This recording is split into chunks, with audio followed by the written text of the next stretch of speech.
Through you, Mr. Mayor, it is 5:30, and I can confirm that our streaming and recording is on. You may begin your meeting. Okay, thank you, Madam Clerk. I see that we indeed have quorum for this meeting. Committee of the whole meeting, revised agenda for Tuesday, December 14th. First of all, we will start this meeting as always with the reading of the land acknowledgement. Excuse me.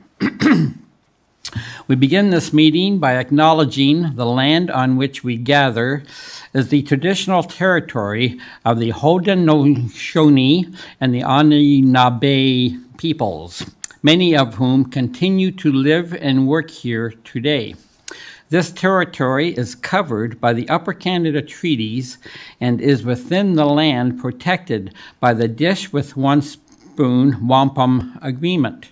Today, this gathering place is home to many First Nations, Métis, and Inuit peoples.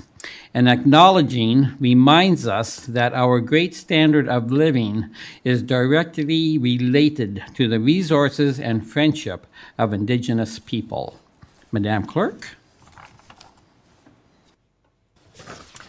Through Mr. Mayor, thank you. I do have a motion put forth by Councillor Wink that the agenda for the December 14th, 2021 meeting of committee be adopted as circulated. Through you, Mr. Mayor, I do have a motion also put forward by Councillor Wink that the agenda be amended to include the addendum being item 4.2 inclusive. To you, Mr. Mayor, for discussion. Okay. Any discussion on the amendments as mentioned? Not seeing any, Madam Clerk. Thank you, Mr. Mayor. This vote would begin with Councillor Hahn. Yes. Councillor Hildebrandt. Yes. Councillor Kaur.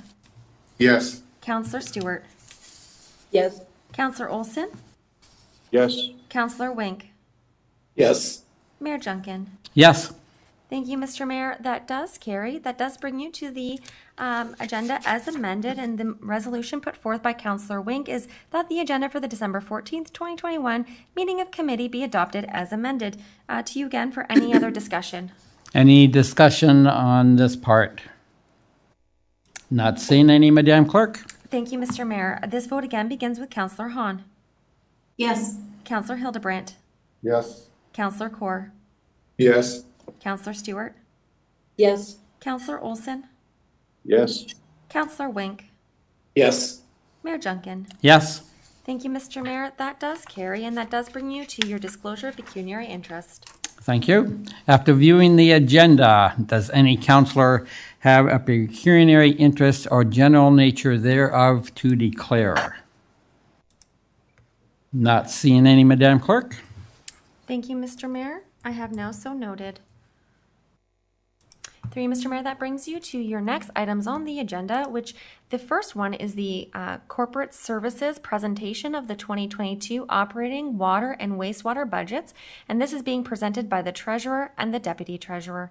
To you, Mr. Mayor. Thank you. Ladies, you have the floor. Thank you, Mr. Mayor. I'm going to share my screen.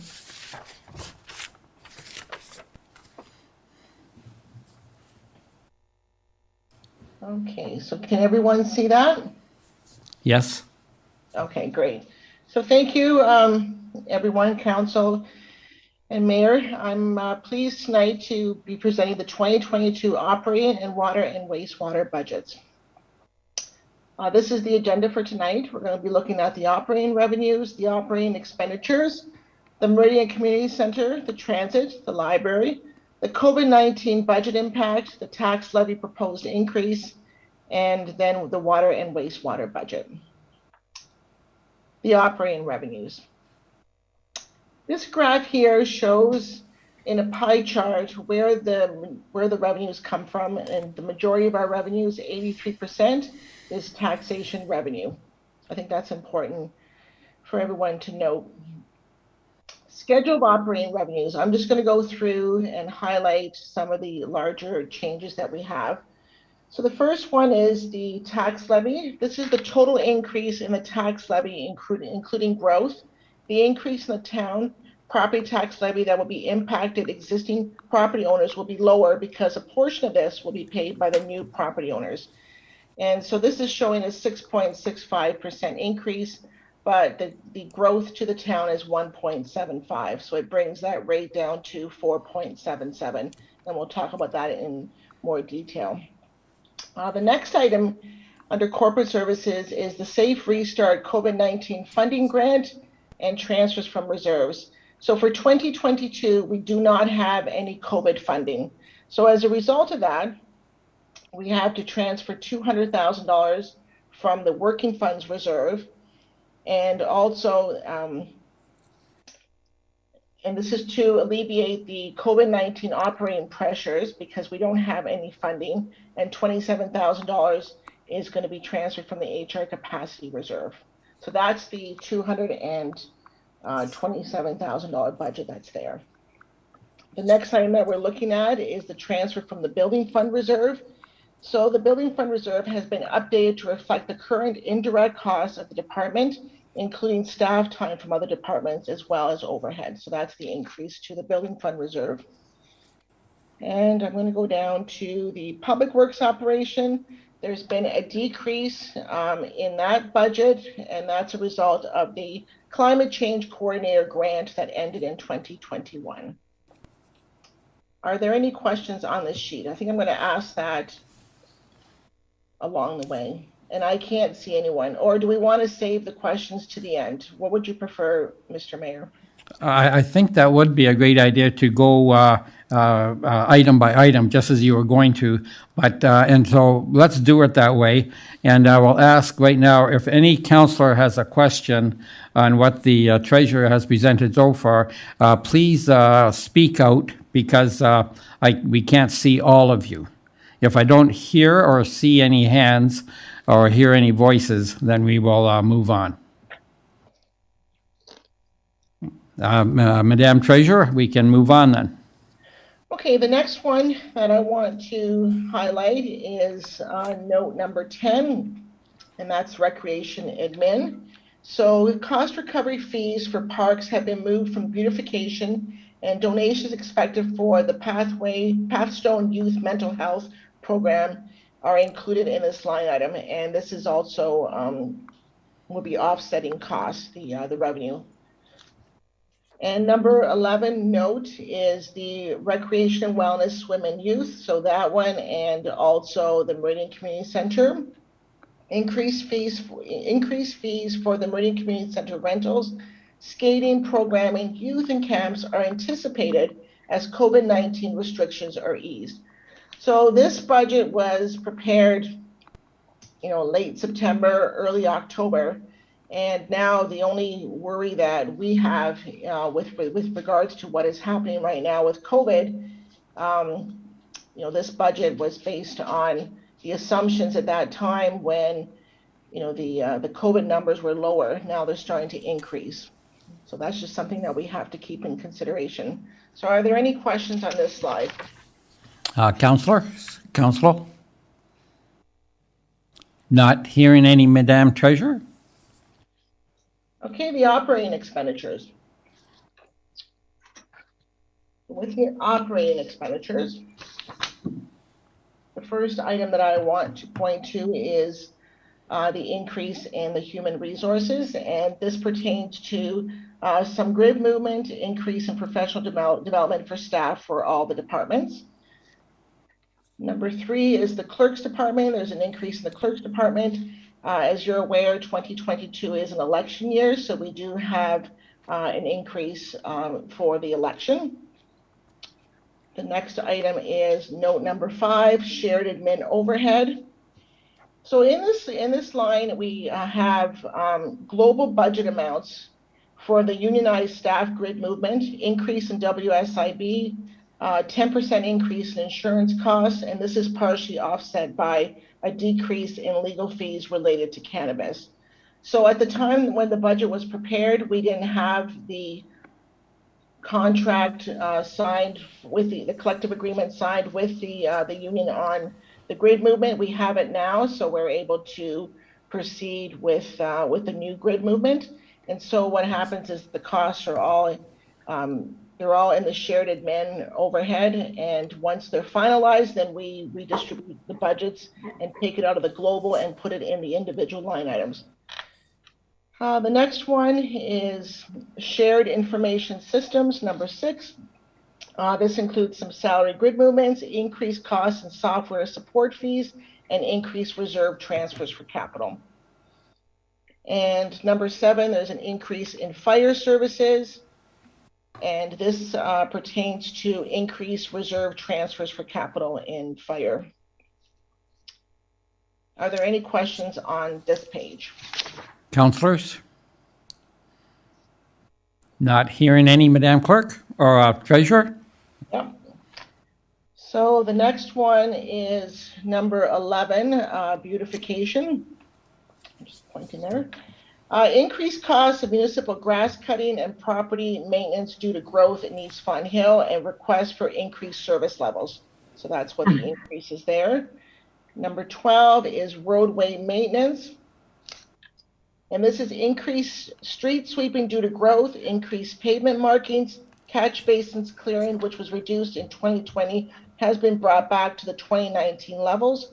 $100,000 of roadside ditching was shifted from the capital budget to the operating budget, and reserve transfers increased by $115,000. And number 14 is fleet. Increased fuel costs recently and increased repairs and maintenance due to aging fleet. $66,000 increase in reserve transfers for capital. Number 15 is street lighting. $55,000 in annual street lighting maintenance costs have been moved from capital budget to the operating budget, which better represents the nature of this expenditure, and it reduces the future impact of the roads reserve. And number 18 is the recreation and wellness, swim and youth. And this is the increased cost for staffing due to smaller class sizes anticipated due to COVID-19. And this is partially offset by increased revenues as restrictions are eased. Are there any questions on this schedule? Any questions, councillors? Not hearing any, Madam Treasurer? So this pie chart here shows by department the where the budget is. So the largest department that we have is Public Works. So 44% of the operating budget supports Public Works, 20% with recreational, cultural, and wellness, and you could just see the different percentages. But the biggest department obviously is Public Works. Okay, the next one here is summary of major expenditures. So what this chart shows is we have the 2021 approved budget in 2022, and then it shows you what percentage of the total budget are under each particular expenditure category. And what you can see here is even though the budget has increased, but the actual percentages are fairly comparable from one year to another. So I don't know if there are any particular questions here. I just want to highlight that in the material and supplies line, the library is in that line. I have a question through you, Mr. Mayor. Yes, Councillor Hildebrand. With regards to legal, I see a legal budget there of $267,500.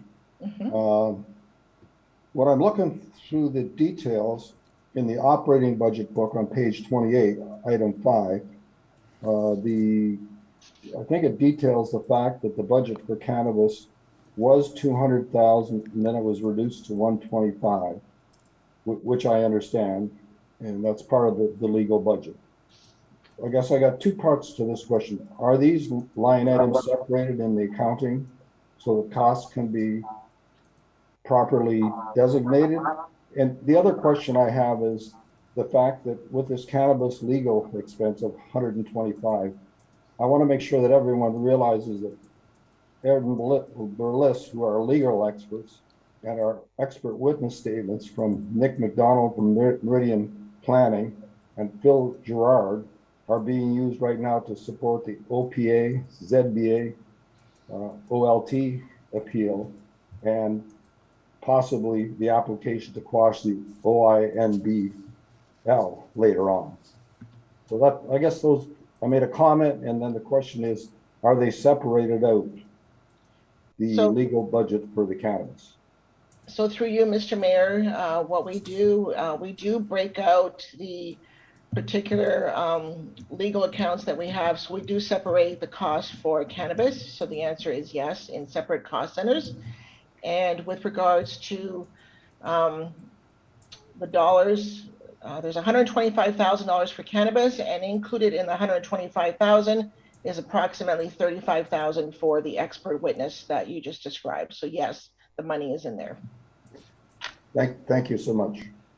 Thank you, Councillor. Any other questions from any Yes, other Mr. councillor? Mayor. Councillor Yes, Mr. Court? Mayor.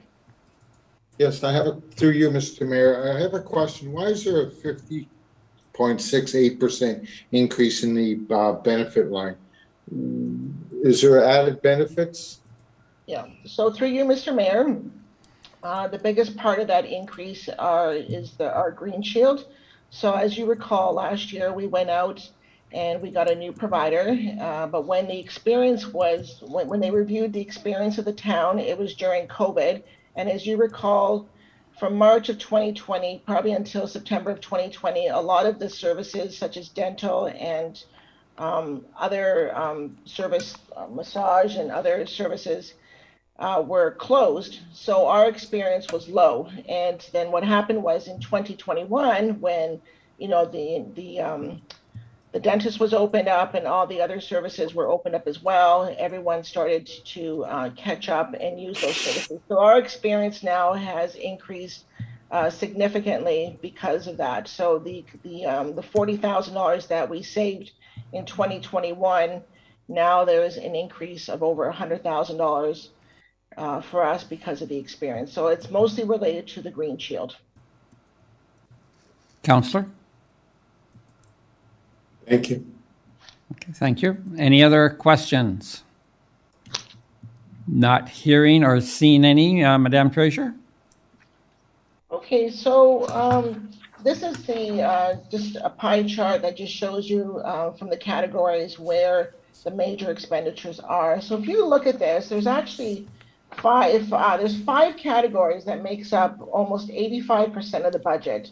Salary and benefits is 39%, transfer to reserves is 20.7%, contracted services is almost 10%, the debt that the town is paying for, interest and principal, is 8.5%, and utilities and insurance is 6.5%. So these five line items make up 85% of the budget. So just to show you that there is not a lot of wiggle room in this budget. I don't know if there are any specific questions to the pie chart. Councillor? Yes, Councillor Court? yes, to you, Mr. Mayor. So you're saying that we're paying interest of $1,735,000? Interest and principal. So it's 1.7 million, but that is only the portion that is being paid by the operating budget. We're also, yeah. Go ahead, I'm sorry. Oh, yeah. And then we also have interest and principal being paid by the development charges. Thank you. You're welcome. Any other questions, Council? And I don't hear or see any, Madame Treasurer. Okay, and this the summary here is a summary of increases in the budget. So we try to show it in different ways, you know, in the departments and then by the categories. So this is just a summary of the increases. The highest increase that we have is $560,000, and that pertains to the increase in the reserves transfers for capital expenditures. The next one is $172,000, and this pertains to all salary related items are in there.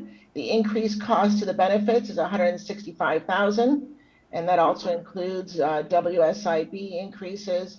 But the biggest part of that does pertain to the Green Shield.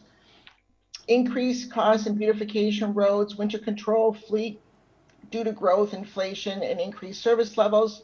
And the aging assets is $103,000. The other item is the increased cost due to COVID with no longer having federal and provincial funding. That's the net transfer of the working fund reserve is $94,000. Increased cost of insurance is $31,000. Increase in IT costs such as internet bandwidth and software, $30,000. Provision of budgets for each of the committee of councils, $28,000. There's been a $5,000 allocation to the various committees. And then there was a decrease in the legal costs pertaining to cannabis and also a reduction to the contract services for external odor monitoring, and that's a $105,000 reduction. Reduction in operating reserve transfers of $52,000, and that's two specific reserves, the CIP reserve and the physician reserve. So we didn't put an increase to that because right now the CIP reserve is frozen. There aren't any new applications coming in, and the physician reserve, nothing has happened in that one. So we just froze the allocations to that. So the total proposed increase is just slightly over $1 million. The estimated increase in growth is almost $280,000, and then the operating budget increase is $762,630. So I'm just going to open this up for questions. Okay, any questions, Council? Mr. Mayor? Yes, Councilor Olson, I believe. Yes, it is. Thank you, Mr. Mayor. Through you.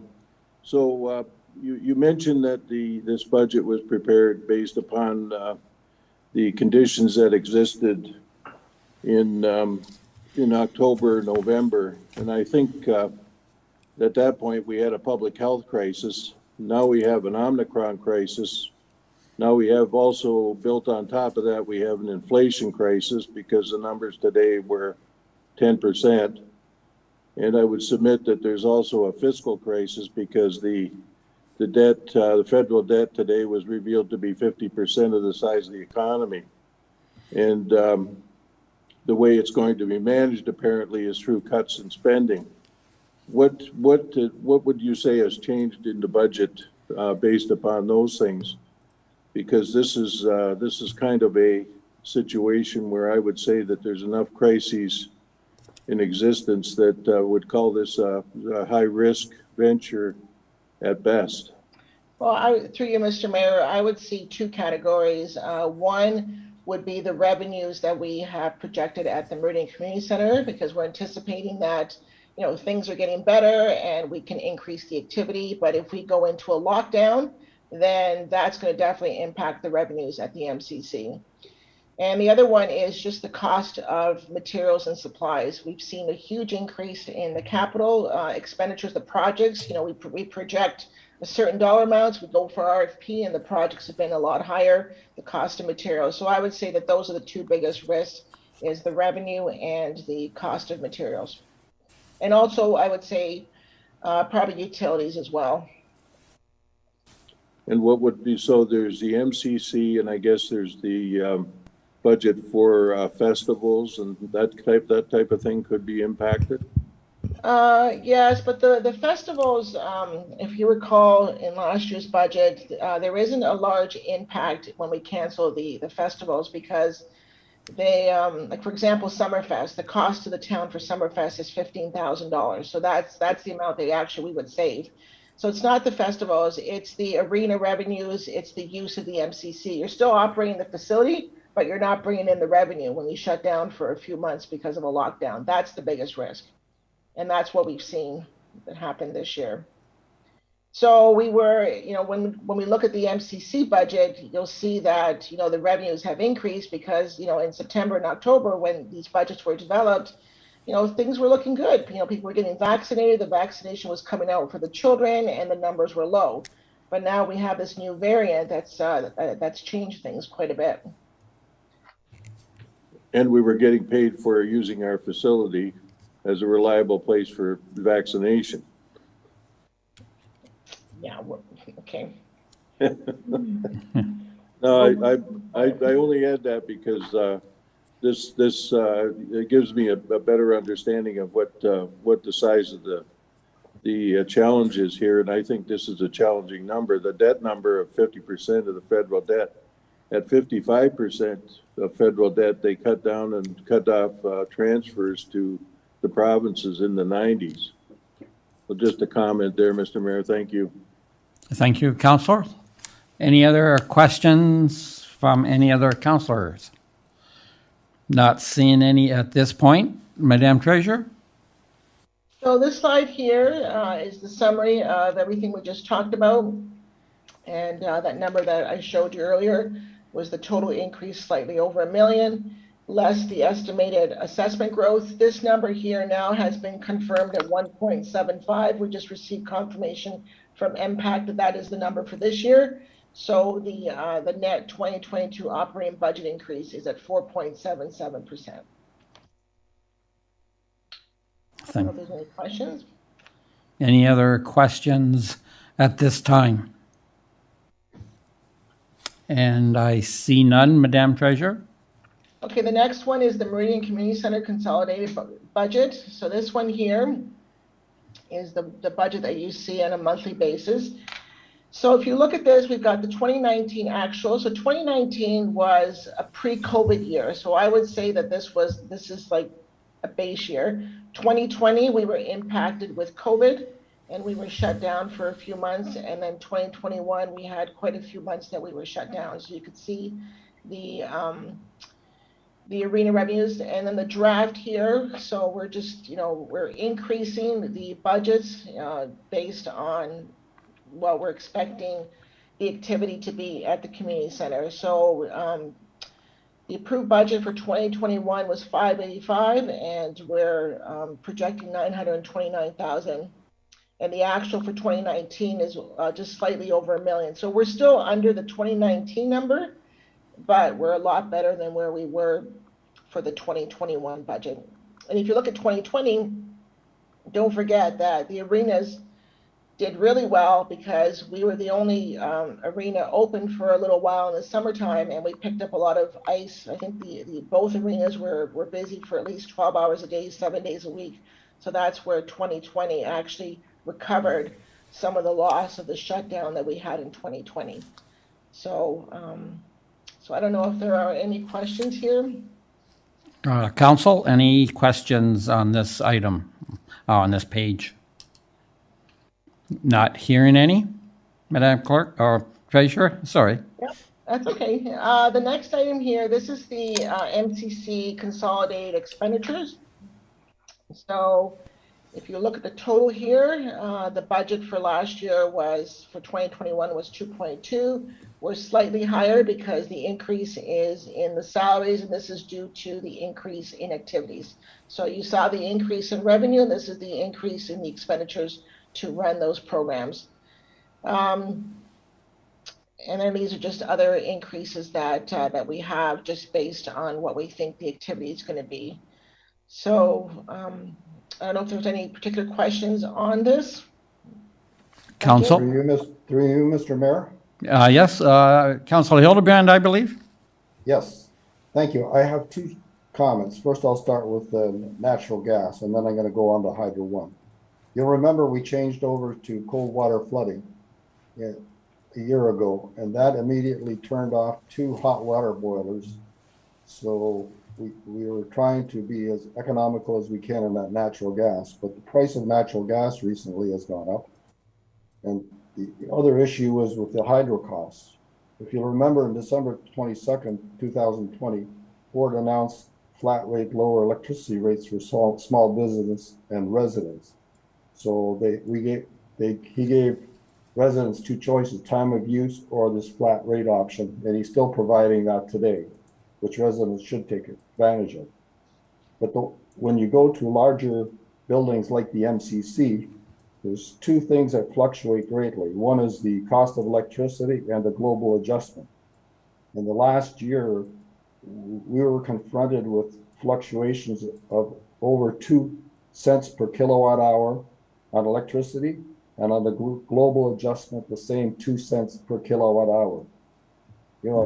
Taking our annual usage average of 300,000 kilowatt hours, a 2 cent swing per month gives us a $6,000 increase in budget. And the issue we have is we could have signed up with a global adjustment, which would control the global adjustment number. But then the problem that we have is we're a facility that services residents and customers, and the biggest usage hours are probably from 5 till quitting time.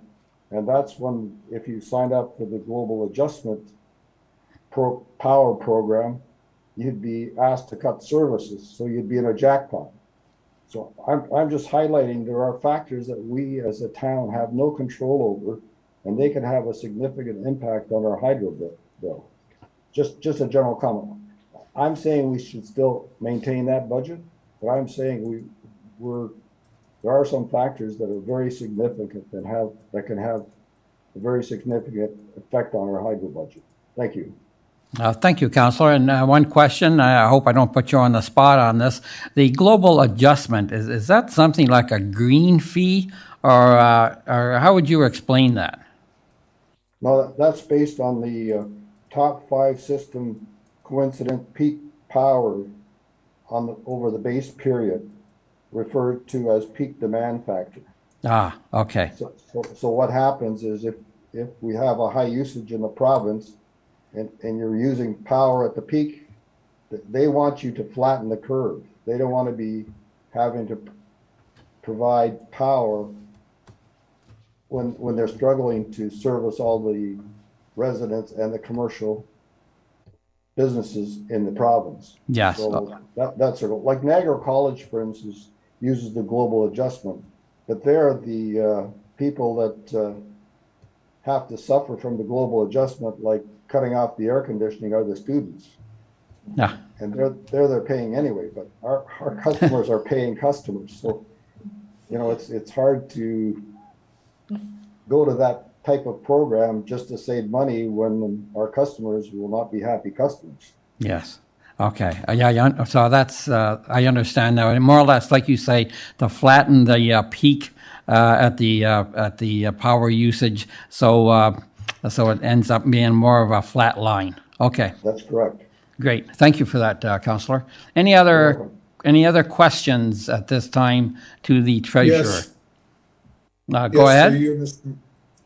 Yes, through you, Mr. Mayor, to the treasurer. I just had 3 questions, and it's dealing with the contact services of $162,000. What is that for? Those contracted services are for the maintenance of the HVAC system, like all types of services relating to the building. Okay, so the janitor, materials and supplies, janitorial. Why is it 50,000? I thought we didn't have janitors. We didn't contract janitors anymore. Yeah, no, we don't. So we used to have, if you could see here, contracted services janitorial. So in 2019 we had 60,000, and then in 2020 we had a little bit there, and now we have nothing. So there's nothing in the contracted services for janitorial. This is for the supplies, because now we're purchasing all the supplies. So our staff, the staff here, are doing the janitorial plus other things as well at the community center. So that's where that is. So we do not contract out janitorial services, but that's the cost of the supplies. Okay, and the last question is materials and supplies of 75,000. What does that consist of? Through you, Mr. Mayor, I just want to add a comment to what the treasurer said. So this is the consolidated schedule for everything going on at the MCC. The contract services also includes things like services that are being brought in for camps, anything that's being run at the MCC, certain types of software services that are provided. So there are a number of items that are being grouped there. And I'm just looking through here for materials and supplies. Some of them are the general supplies needed at the MCC. There's also bank charges. So we pay fees when we process credit card transactions, for example, at the MCC. So it includes items like that. Supplies for camps, and some special events that are held at the MCC.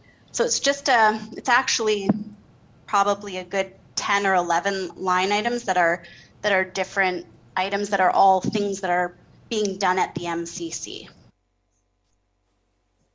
Okay. Thank you, Councillor. Thank you. I have a question. Yeah, okay. Go, Councillor Hahn, I believe. Yes, through the mayor. This question, I guess, would be for the treasurer. So on that same thought, then, with regards to supplies and janitorial, are we capturing in that the extra supplies needed for COVID, for cleaning, and extra staff for cleaning, everything related to COVID, of having it being a vaccination center in those items, or is that captured elsewhere under different line items specific to COVID? So through you, Mr. Mayor, all of the COVID expenses are captured separately, just because we always want to be prepared if there's additional funding that's out there. So we always want to be ready. And we have captured the vaccination clinics additional expenses related to the vaccination clinic. So yes, they are kept separate. Okay, that includes like the security that we had to hire and all that kind of thing as well then, right? Yeah, yes. Yeah. Okay. And one more question too, just out of curiosity, I noticed the telephone and the internet have gone up substantially since 2020. And I'm just wondering, I mean, there's a period of time when we weren't open. I mean, I'm just wondering why have we gone up so much in telephone and internet expenses from 2019, 2021, and then up again for 2022 for internet services? Are we, is it time to? Yes, so through you, Mr. Mayor, even though the community center is shut down during those months, the internet is still operational because staff are working there. I don't have the specifics exactly why it's gone up, but I can get back to you, Councillor Hahn, and to the rest of council to find out from our IT person. Through the mayor, I believe that there were dedicated lines that were needed related to the elevator. Oh yes, that's right. Yeah. Yeah. So I think that's part of the reason for the telephone costs going up. That's right. Yeah. Okay. Yeah. The internet, I know, even just on a personal note, I mean, if you want to just pay your bill to Cogeco or TELUS or whatever they say, it's all well and good, but sometimes just a simple phone call to say, hey, you know what, I think this is too much. What can you do? It's amazing. It works kind of wonders, to be honest with you. And then they reevaluate and say, okay, we'll give you a better deal. But without asking, they just don't. So, okay, thanks very much. Thank you, Councillor. Any other questions? Council? Not hearing any, Madame Treasurer? The next section is just, this consolidated schedule shows everything that pertains to the community center.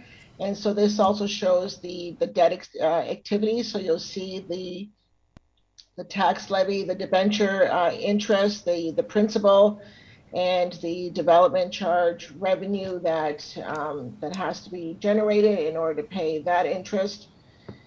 And then also we have donation revenue that is being applied against the debenture that we have, which is covering the period of the pledges. And so the total net cost, the net debt of the MCC is $448,000, and the total deficit to operate the MCC is slightly over $1 million. And in the first few years, we did have, last year we had $495,000 of safe restart money in the approved budget, and we don't have any of that this year. And then in prior years, we had transfers from the MCC reserve of $425,000 in 2019, and we don't have that now. So that's why that number is higher. So I don't know if there are any questions. Any questions, Council? Not hearing any, Madame Treasurer? The next slide here is on the public transit. So we're in the second year of the pilot project with the region, and that expires on August 16th, 2022. And so this is $178,700 is what we're paying in a 12-month period. The revenue that we're receiving, and we're still one of the very few municipalities that received the community transportation grant. $100,000 is that grant, and $30,000 is deferred revenue from the transit, the gas tax for transit. So the total net cost of the transit is almost 179,000, which is a pretty incredible number to provide for the transit.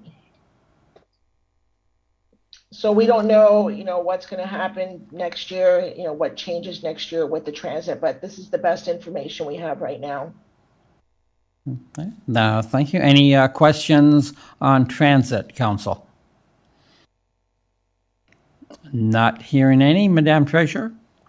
The next one is the 2022 library operating budget. This was prepared, this was given to us from the library. The chair of the library board and the acting CEO are here on the Zoom call. So if you have any specific questions for them, they'll be happy to answer that. So I'm just going to do a high level. The number that impacts the town is the municipal grant. This is the money that the town provides to the library. And the 2021 budget was $877,000, and they're asking for a $17,000 increase to their budget, which is 2%. And then they have some decreases here. So overall, their budget is going up 1.9%. So I don't know if there's any questions for the revenue side of the library budget. Any questions on the revenue side of the library budget, Council? Not hearing any, Madam Treasurer?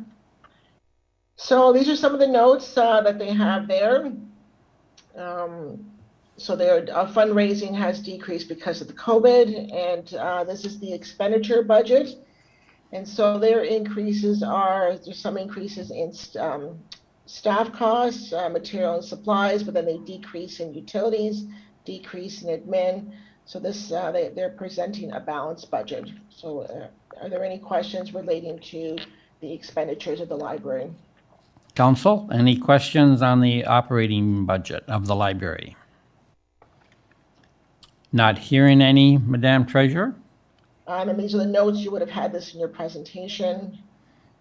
Okay, so the next section, I'm going to pass it over to Charlotte, the Deputy Treasurer. Okay. Charlotte? Thank you. So we wanted to take some time to discuss the COVID-19 impact on the budget. It does continue to impact revenues and increase costs. So we still have costs for cleaning, screeners, and then as the treasurer showed in the MCC budget, revenues are projected to increase, but not to the level that they were prior to the pandemic. In addition, the town has used its Safe Restart COVID-19 funding in 2020 and 2021, and we do not anticipate any further funding in 2022. As a result, $200,000 has been budgeted as a transfer from the Working Funds Reserve to help offset the continued costs in 2022. And so when you take the $294,000, that's our estimate of the cleaning, screeners, and lost revenues minus the reserve transfer, it's a $94,000 impact on the budget. Do you want me to stop at each slide, Mr. Mayor? Yes. Are there any questions on that slide? Excellent. Any question on the COVID-19 budget impact as just presented?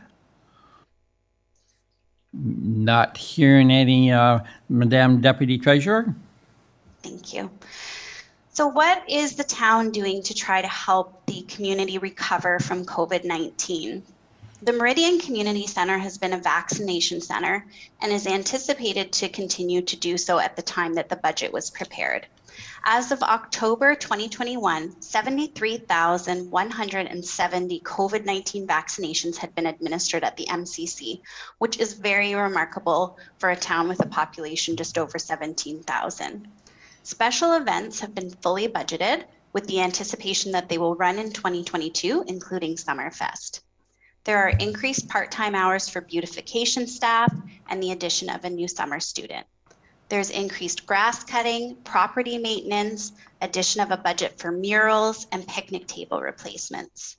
The Pathstone Youth Mental Health Program, funded by donations, and increased youth enrollments are anticipated. And finally, the MCC plans to continue as a senior active living center, and public skate and programming fees are expected to increase as restrictions are eased. Are there any questions on this slide? Any questions on that slide? Question, Mr. Mayor. Through you, the Pastone Mental Health, is that in the budget funded by the town, or is it still funded by donations? It's funded by donations. So there's no impact to the tax levy, but the cost of the program and the donations are both included in the budget. Okay. Thank you. Okay, thank you, Councillor. I would just like to add that Councillor Olson and myself were at the Junior B game on Friday, and it was great to look over to the other arena to see so many of our youth out taking part in the public skating program. So it is great to, as you pointed out, Deputy Treasurer, that we are getting the programs at the MCC are being well received, and especially the on the rinks. Thank you. Thank you. So there are a lot of economic factors to take into consideration when looking at the 2022 budget. And some of these have even, as Councillor Olson was mentioning earlier, have come to more light in recent days. The year-over-year inflation rate in Ontario was 4.9% in October 2021, the highest rate recorded since August of 1991, and it's significantly higher than the cost of living increase that's budgeted for staff, which is 1.75% under the collective agreement and 2% for non-unionized staff. The minimum wage has been announced to increase on January 1st, 2022, from $14.35 an hour to $15 an hour, which is a 4.53% increase. The town is anticipating an increase in benefit costs estimated at 30%, and there are continued operating pressures due to the pandemic. So these are just some of the economic factors that are really putting pressure on the 2022 budget, because the cost of labor and the cost of materials and supplies are increasing at very high rates. Are there any questions about this slide? Any questions or comments on the economic factors slide? Mr. Mayor? Councillor Olson? Yes, thank you, Mr. Mayor. Through you, are we saying that this is a further 30% on top of the increase that was noted in 2021? This is the increase that's built into the 2022 budget that the treasurer was discussing earlier, based on the experience for benefits, as well as just an estimated increase in other benefit rates. Councillor? Thank you. Oh. Thank you. Okay, thank you. Any other questions from any councillor? Not hearing any. Madam Deputy Treasurer? So to continue looking at some of the statistics from the town of Pelham, Pelham's 2020 estimated average household income was $134,479. I'm glad it's not $134. So just over $134,000, which is the highest in the Niagara region. And this chart shows you the part of the study that was done by BMA Management Consulting, Inc. From the 2020 FIRs. And so you can see they've combined Niagara and Hamilton, and Pelham is the highest average household income. The average being $101.6 thousand and Pelham being at $134.5. Are there any questions about this slide? Any questions, Council? Pretty straightforward. Not seeing or hearing any, Madam Deputy Treasurer? So to continue, one of the things that BMA Consulting tries to do is compare similar houses across municipalities. And part of the reason that that's important, as I'm sure Council will know, is if you say to yourself, what will $500,000 buy me in municipality A versus say Toronto, it would be a completely different type of house. So when we just compare assessment values, it's really difficult. What this does is look at what is considered a typical 2-story home. And so if you compare the property tax that would be paid for a typical 2-story home in Pelham, it's $4,949, which is in the mid-range for the 110 municipalities that were included in the survey.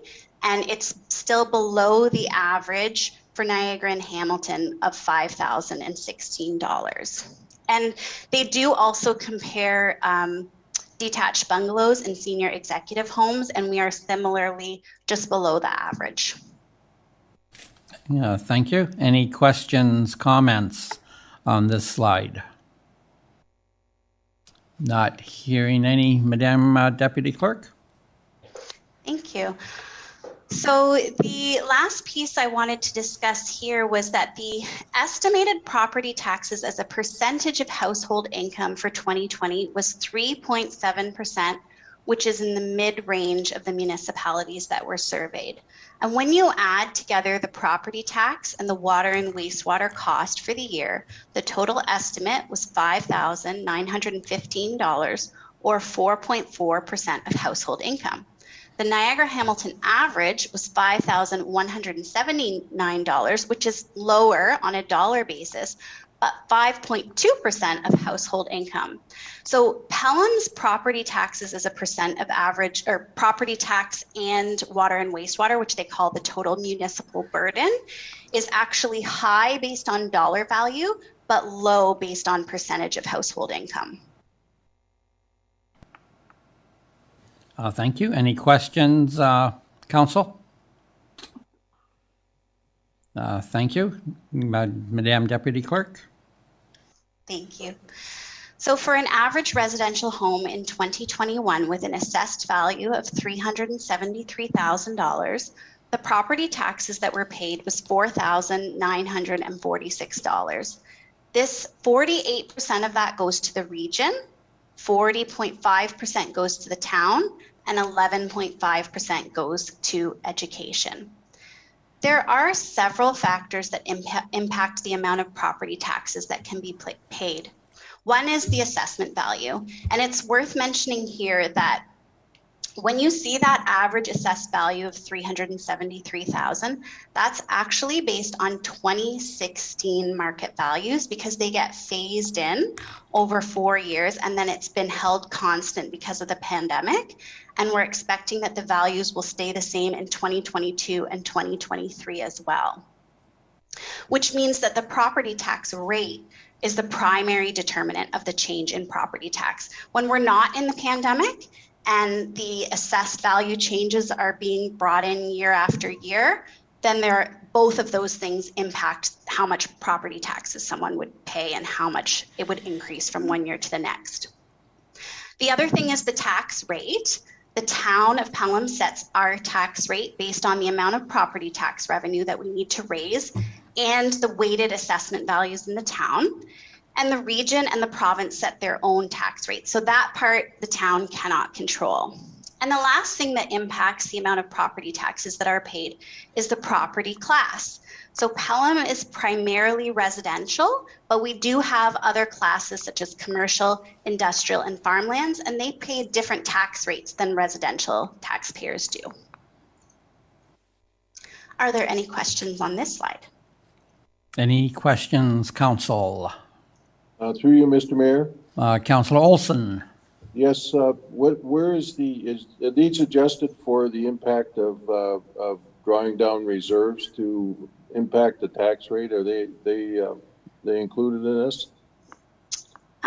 This is mainly just dealing with how the town goes about setting its property tax rate. So this is just more based on the assessment values from MPAC, the amount of money that we need to raise. So if we change the reserve transfer amounts, then it changes the amount of property tax revenue that needs to be raised, and then that would impact the town's tax rate. And the region's tax rate, I guess, too. The region sets their own rate, but yes, how they draw down from their reserves or invest in their reserves would also affect their tax rate. Okay, thank you. Okay, thank you, council. Any other councillor? Not seeing or hearing any, Deputy Clerk? So this slide is a summary just to give an illustration of the different types of properties and assessed values that exist in Pelham and other local area municipalities in Niagara. One of the reasons that's interesting is that we sorted this so that it was from highest to lowest in terms of residential value. And you can see that Pelham has a very high percentage of residential properties, which means that we don't have a lot of commercial and industrial properties that are contributing to the property taxes. It's predominantly residential. Whereas if you look, for example, down at the bottom at Niagara Falls, about 70% of their assessment values are residential. The second table shows the weighted assessment. And what this does is take into account how the tax rates compare, how their assessment compares when you take the tax rate into consideration. So for example, in Pelham, on the top table, farmland is 5.9% of the assessed value in the town. But when you look at the weighted assessment, because farmland has a lower tax ratio than residential, it's only 1.5% of the weighted assessment, meaning they're paying around 1.5% of the tax burden in the town of Pelham. And those tax ratios are set by the region, so they're not something that Pelham controls. Similarly, if you look at, say, for example, Niagara Falls, again, I'm only picking that one because it's at the bottom of the table and easy to follow with the eye.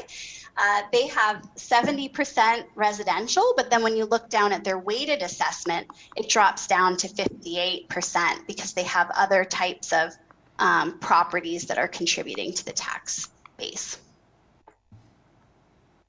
Excellent.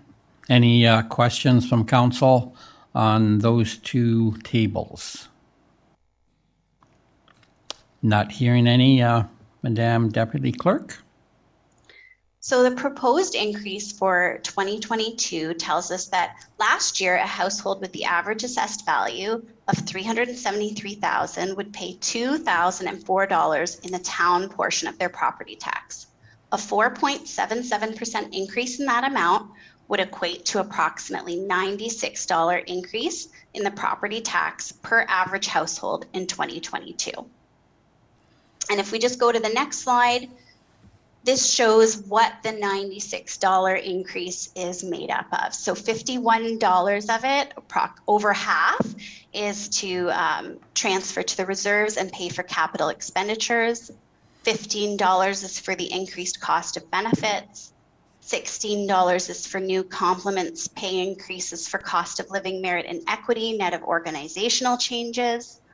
$9 is for continued costs due to COVID-19 not covered by federal or provincial funding, net of the $200,000 we transferred from the reserve for contingencies. And $5 for increased costs of materials and supplies for roads, parks, winter control, insurance, and software, net of savings. Are there any questions?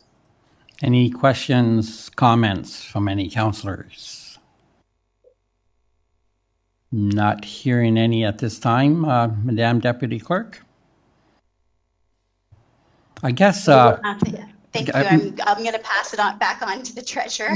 Okay, if I can make a comment here, perhaps, and then we can discuss it further at the end of the presentation. I'd just like to point out to council that we definitely recently debated the tax levy at the region, and back in June, the regional councils had instructed the staff not to come back with a budget of 2% or less to, or not greater than 2%. Let's put it that way. Thinking that in these times, it's a lot of hardship out there, working class people. And they brought forward a budget. The staff, regional staff, didn't feel that 2% was a sustainable budget.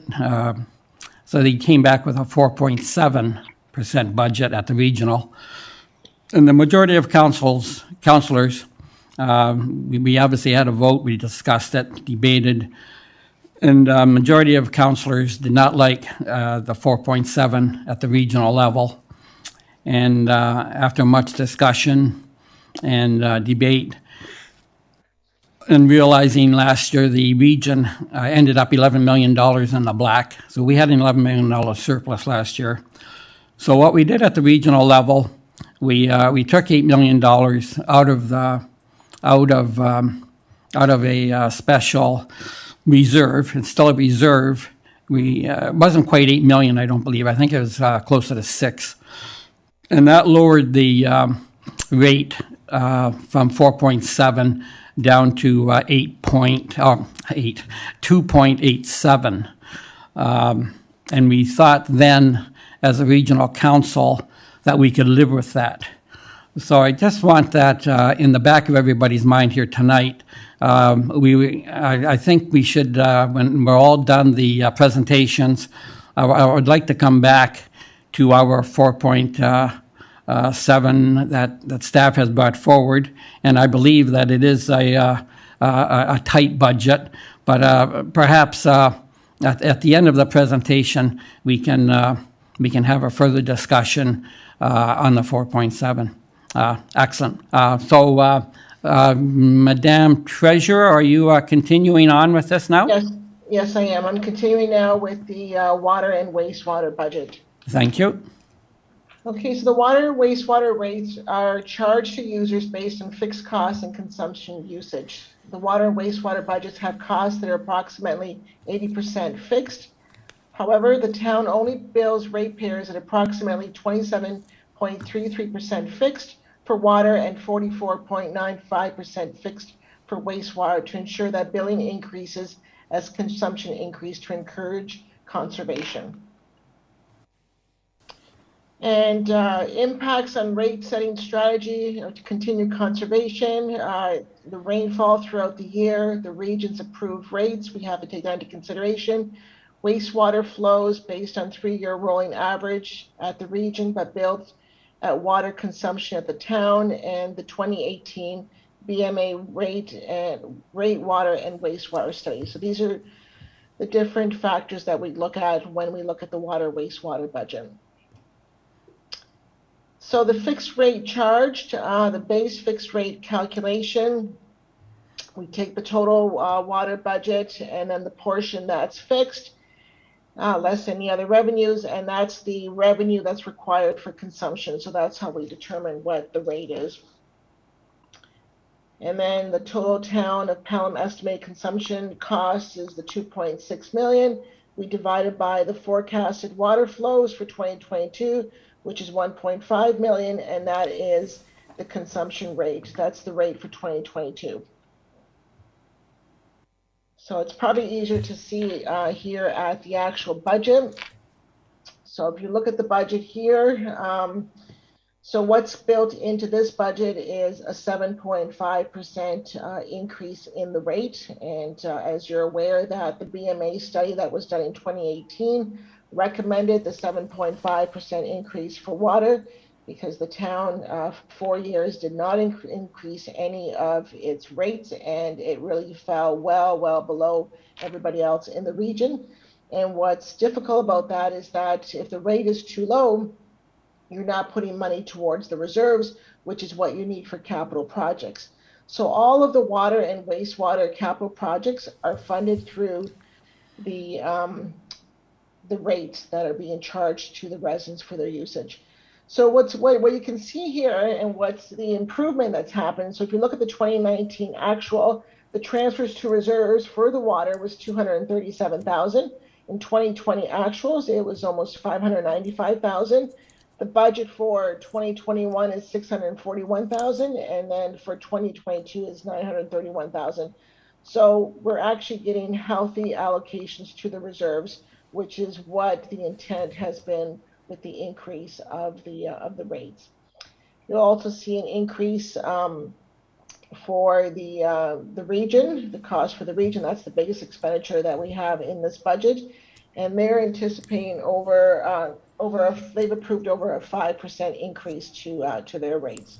So, are there any questions on the water distribution system budget? Council, if I hear any, if you have any questions, please speak up, or, well, you'll have to speak up. I don't see anyone on the screen right now. Madam Treasurer, I hear nothing. Okay, this chart here shows you the green line is the consumption this is the billing that the town does, and the blue line is the consumption, what we're actually billed for by the region. So it just shows you that that's just the chart that compares the two. I don't know if there's any questions on this. They're flowing the right way. We had a few issues a few years back where, you know, there were some issues that like with the region, and the numbers were a bit low, but they've corrected that problem. So this makes more sense, because you actually don't bill out the full amount that the region charges, because some of the water is our water, like water that we use for the hydrants and town usage as well. So that's why it's a little bit lower what we bill out than what we actually pay the region. So this makes sense. So are there any questions on this? Any questions, Council? Not hearing any, Madam Clerk. Okay. And the next one is the wastewater rates. So the fixed charge of this one is much higher. It's almost 45%. And then the required revenue for consumption is the 1.5 million. And we look at the 1.5, and then you divide it by the actual flows, and the rate that's being charged is 1.312. And this is actually a 9.5% increase. And this is what's recommended by the BMA report. So if you look at the budget here, the same thing. And I like to point to the transfer to the reserves, because the money is actually going to where it should be going, because there's a lot of capital projects that we have anticipated in the future. So in 2019, we had about $347,000 allocated to the reserves. In 2020, $583,000. 2021, the budget's $741,000, and then in 2022, the budget's $888,000. So the increase definitely has helped to bring dollars, to the reserves that are needed in order for the future capital projects that we have. So it's very important that that we can sustain the wastewater and the water activities systems, and that's what this does. And you'll see the increase in the rates from the region, and that's where you'll see the increase in the volume and the rates there. So I don't know if there are any questions here. Before I go to council, I'd just like to make the comment that it's nice to see that we have one healthy reserve. Any questions from council or comments? Yes, through you, Mr. Mayor. Yes, Councilor Wink.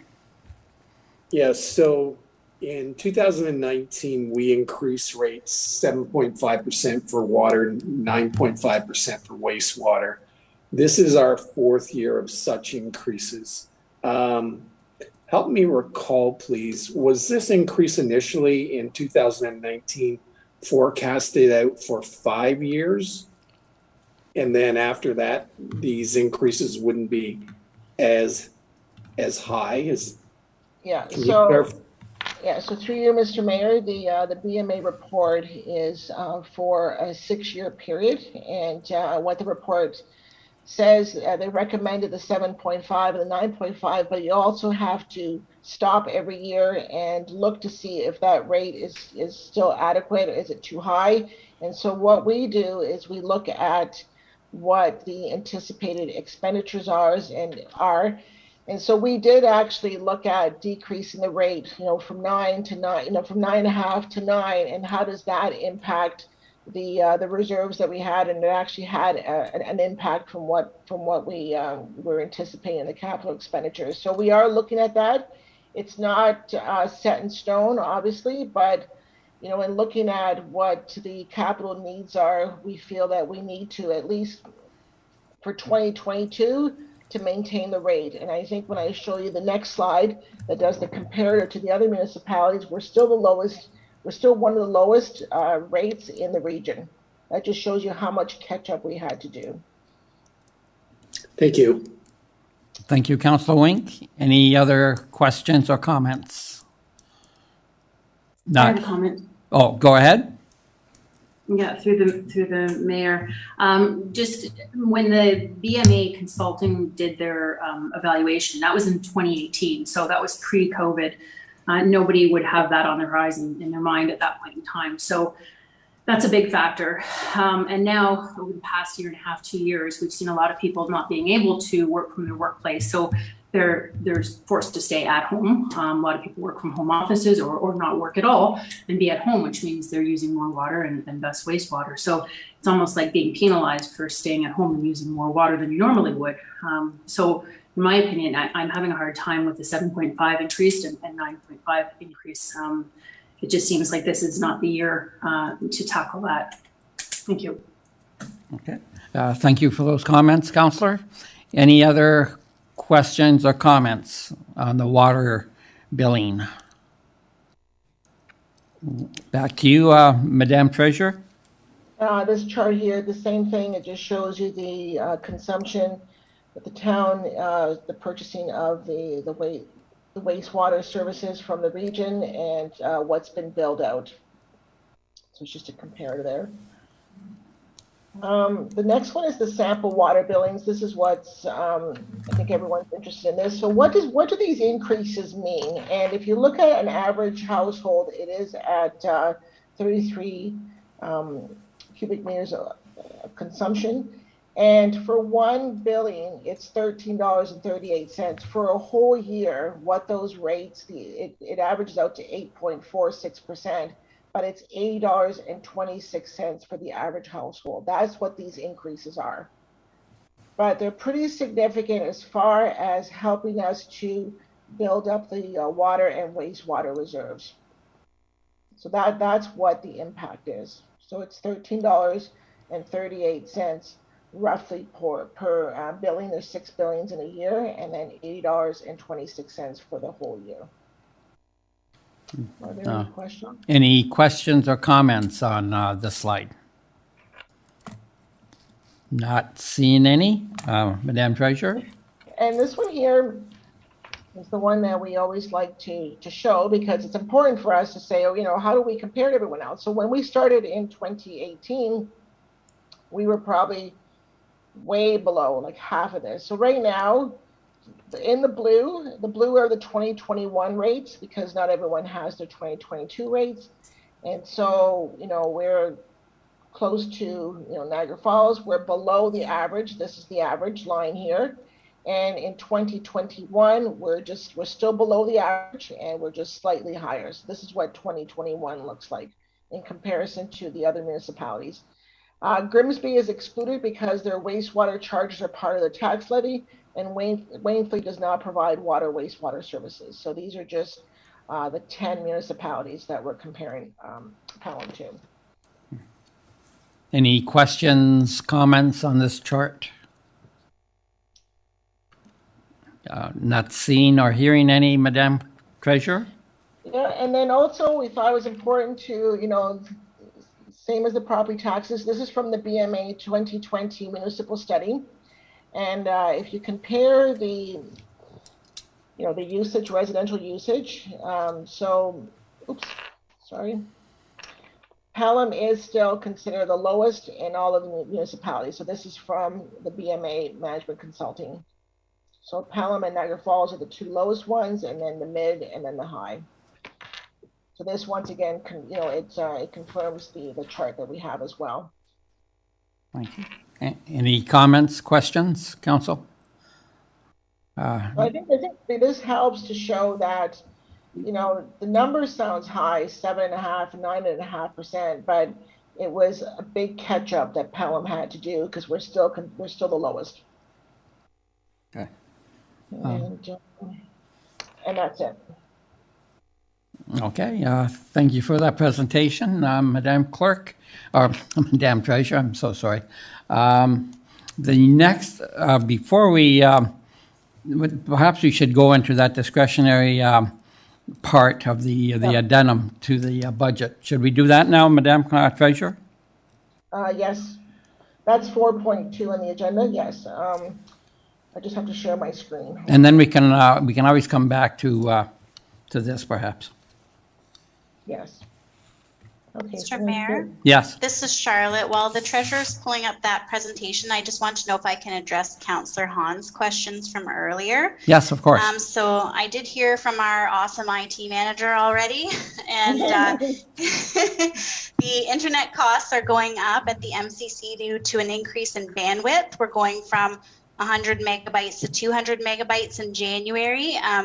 And there's also a slight increase in the cost of providing the desktop phones for the staff so that phones can be used from other locations when needed. And the telephone line is also because of the elevator, as I mentioned. So I just wanted to provide that answer to wrap that up for you. Thank you, Charlotte. And thank you, Mike. Thanks very much. Thank you, Madam Deputy Clerk. Just Treasurer, a question to the clerk. If we can go on to the next agenda item and then come back and do the resolution for this, right? Yes, through you, Mr. Mayor. That is what is intended. We will go through all of the presentations, and then after committee input, I do have the resolutions here, and we'll do more of a presentation of resolutions, and I will read them into the record, and council can make their decisions. Excellent. Very good. Thank you. Yep. Go ahead. Yep. Thank you. So through you, sorry. Okay, so through you, Mr. Mayor, the discretionary items for council consideration. So on page 10 of the draft operating budget book is included a list of discretionary items for council's consideration. The total impact of all these discretionary items is an additional 3.66% tax levy increase above the current budget increase of 4.77. So those items listed on page 7 of the draft operating budget are currently not included in the draft budget. The total increase in the roads reserve transferred required for discretionary items totals $375,000. At the capital budget meeting, council asked staff to look into funding options for LED street light replacements for $250,000. The total increase in roads capital items combining discretionary items and LED street lights replacements is $625,000. The operating budget includes a transfer to the roads reserve of $2,477,000. Capital projects being spent from the roads reserve in the draft capital budget totals almost $2.9 million, which means that the roads reserve would be drawn down by $417,471 in 2022. So are there any questions on this slide? Any questions, council? Okay, excellent. So funding options. So new information has been received subsequent to the budget publication. The Director of Public Works has identified savings of $250,000 on project RD 1321, which is the construction of Effingham Street, Highway 20 to Tice Road, from $1,075,000 to $825,000. Additional Ontario Community Infrastructure Fund, known as OCIF, funding of approximately $509,000 has been announced for the town of Pelham for the 2022, in addition to what was already budgeted. This has been extremely good news. We knew that the formula was being reviewed, and we were just so happy last week to hear the news that we were getting an additional $509,000. OCIF and the Canada Community Building Fund grants can be applied to eligible projects only. Staff have identified $269,586 in additional roads capital projects which can be funded, leaving $239,307 in the CCBF monies. This used to be the former gas tax, the name was changed, which can be carried forward and reduce required debt in 2023. It is not recommended that the roads reserves transfer be decreased because the reserve is severely underfunded and is already being drawn down in 2022.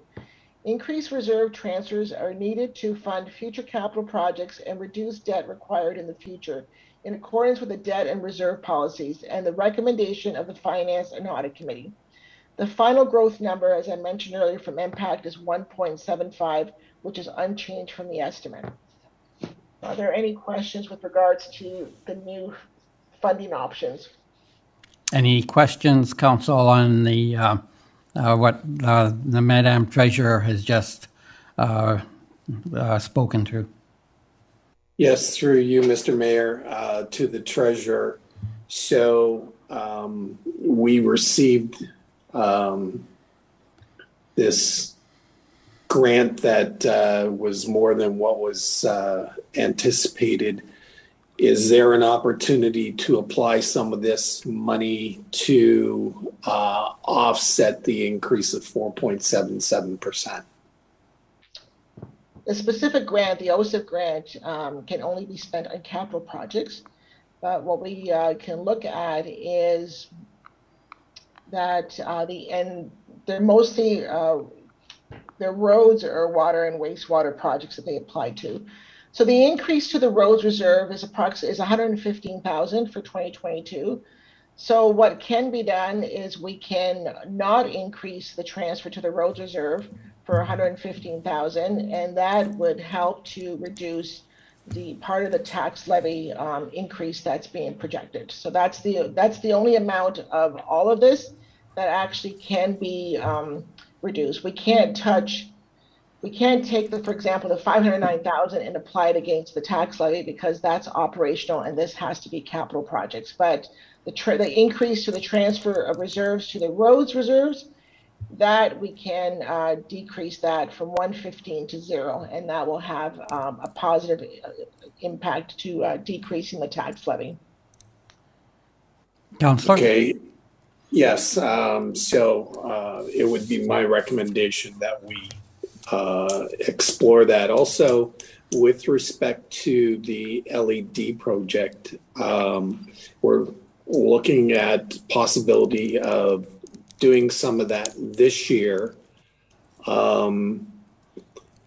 The anticipation was there was placeholder in 2023 and 2024 for the LED. If we're going to take $250,000 at this point in time, is there an option that based on the fact that we don't need those placeholders to such an extent to further reduce the 4.77% tax? So through you, Mr. Mayor, the allocation to the roads reserve, like the roads reserves are severely underfunded. I would not recommend decreasing any more to the roads reserve. If you recall at the capital presentation, we actually had that chart that showed where we should be and where we're at. So I would just say that the 115,000, which is the new increase to the roads reserve, is an area that we can explore not to increase it by that amount, because now it's being offset by the new OSIP funding. Okay, thank you. Okay, thank you. So, Madam Treasurer, as we look at the funding options, so what you're saying, if we, I'm hoping, I'll talk to this, ask the CAO this, I think we should go down these funding options, starting at the top, and we'll divide them up into separate votes, because and again, I'll ask the CAO for his comments on this. And then, I'm just hoping to finish the presentation. Can I just do one more slide? Yeah, okay. Yes, go ahead. By all means. Sorry to interrupt you. Yep. Okay, so continuing on the funding options, there's the two categories. The one is related to capital and two is operating. So the first one is reduce the Effingham Street project by $250,000 and apply additional OSIP funding of $269,586 to eligible projects. This frees up $519,586, which can be used to, 1A, increase the projected balance in the roads reserve and therefore reduce future debt. That's one option. 2, fund additional capital project from the roads reserve to a maximum of $500,000. And some of the items that we listed here are the items that are listed on the discretionary items to be considered by council on page 7. So one is the engineering design for the MCC parking lot of $75,000. The erosion mitigation construction at Highway 20 outlet from Storm Pond and East Fawn Hill for $250,000. LED street light replacements year 1 for $250,000, and the drainage study for Weber Road and Far Road for $50,000. So this is the one option that we have. And then the other one is to decrease transfers to the roads reserve by $50,000 maximum and reduce the tax levy by an equal amount. This is not recommended by staff because the transfer to the roads reserves are only being increased by $115,000. So that's just our thoughts on the reserves. And then number 2, we can adjust the operating budget to increase the tax levy and add expenditures for any of the following items. So this is just how we're addressing the discretionary items. So if you really want the gardening project, then that is the $20,000, and the additional, I should be using the right name, the Lamantria dispar, which formerly is the gypsy moth spraying, is $166,000, which is one of the items that someone mentioned at the budget open house. So these are the various funding options that that council can open up for discussion.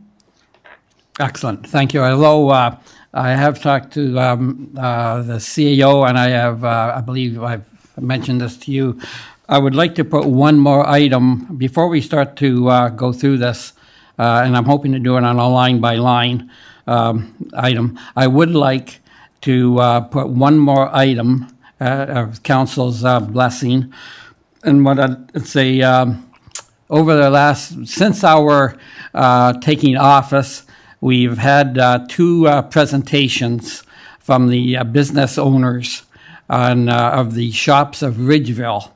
And both times they were asking for additional parking, which can be provided next to the water depot station right across the road from them, right across the road from Effingham Street. So I would, the cost of that, there has been a diagram done.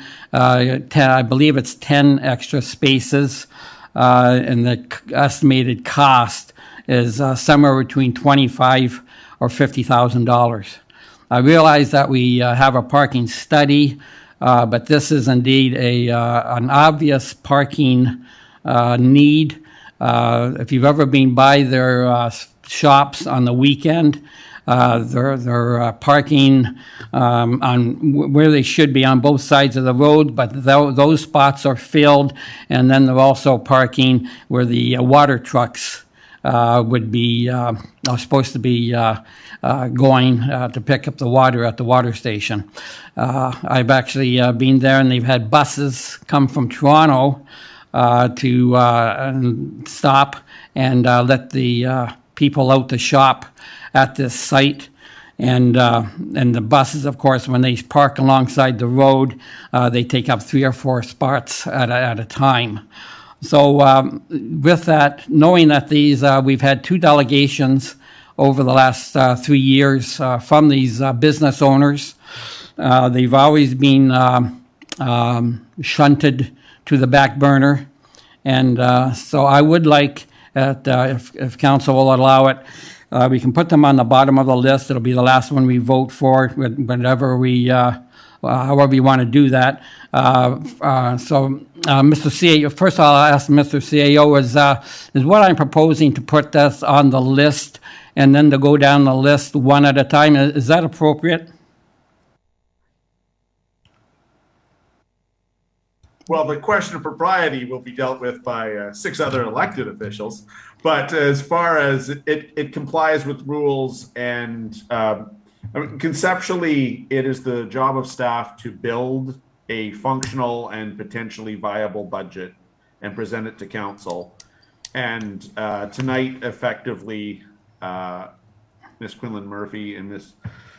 Junakaitis have discharged the staff duty. So it's now entirely in your hands. this is a common and appropriate way to address items that are discretionary, and this is sort of the art and the very stuff of politics you engage in this evening as you look at various options for how to spend, fundamentally how to use the just over $500,000 that we weren't expecting and that the province has generously gifted us in the past week. So your proposal complies with all of our procedural meeting rules.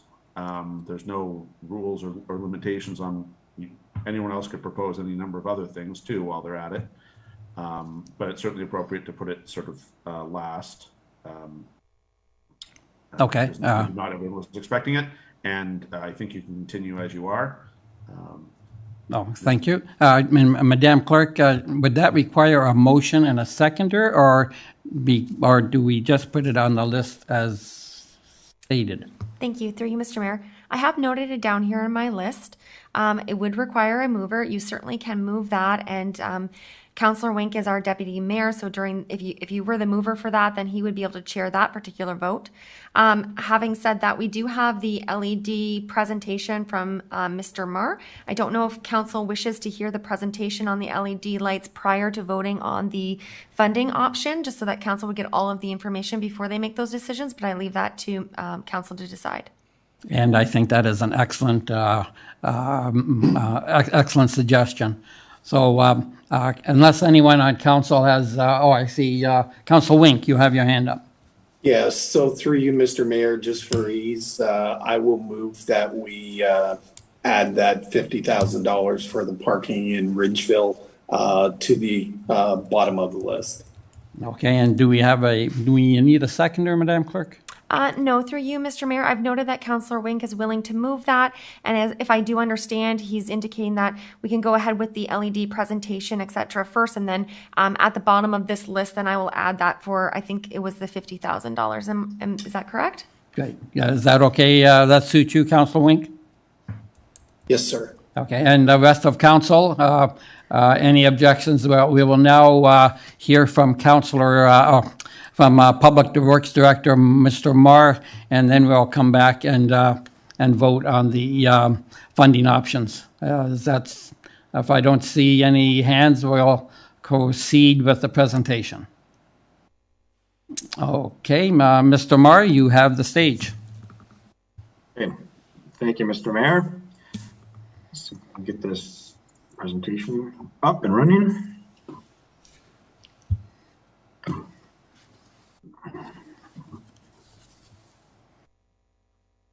Okay.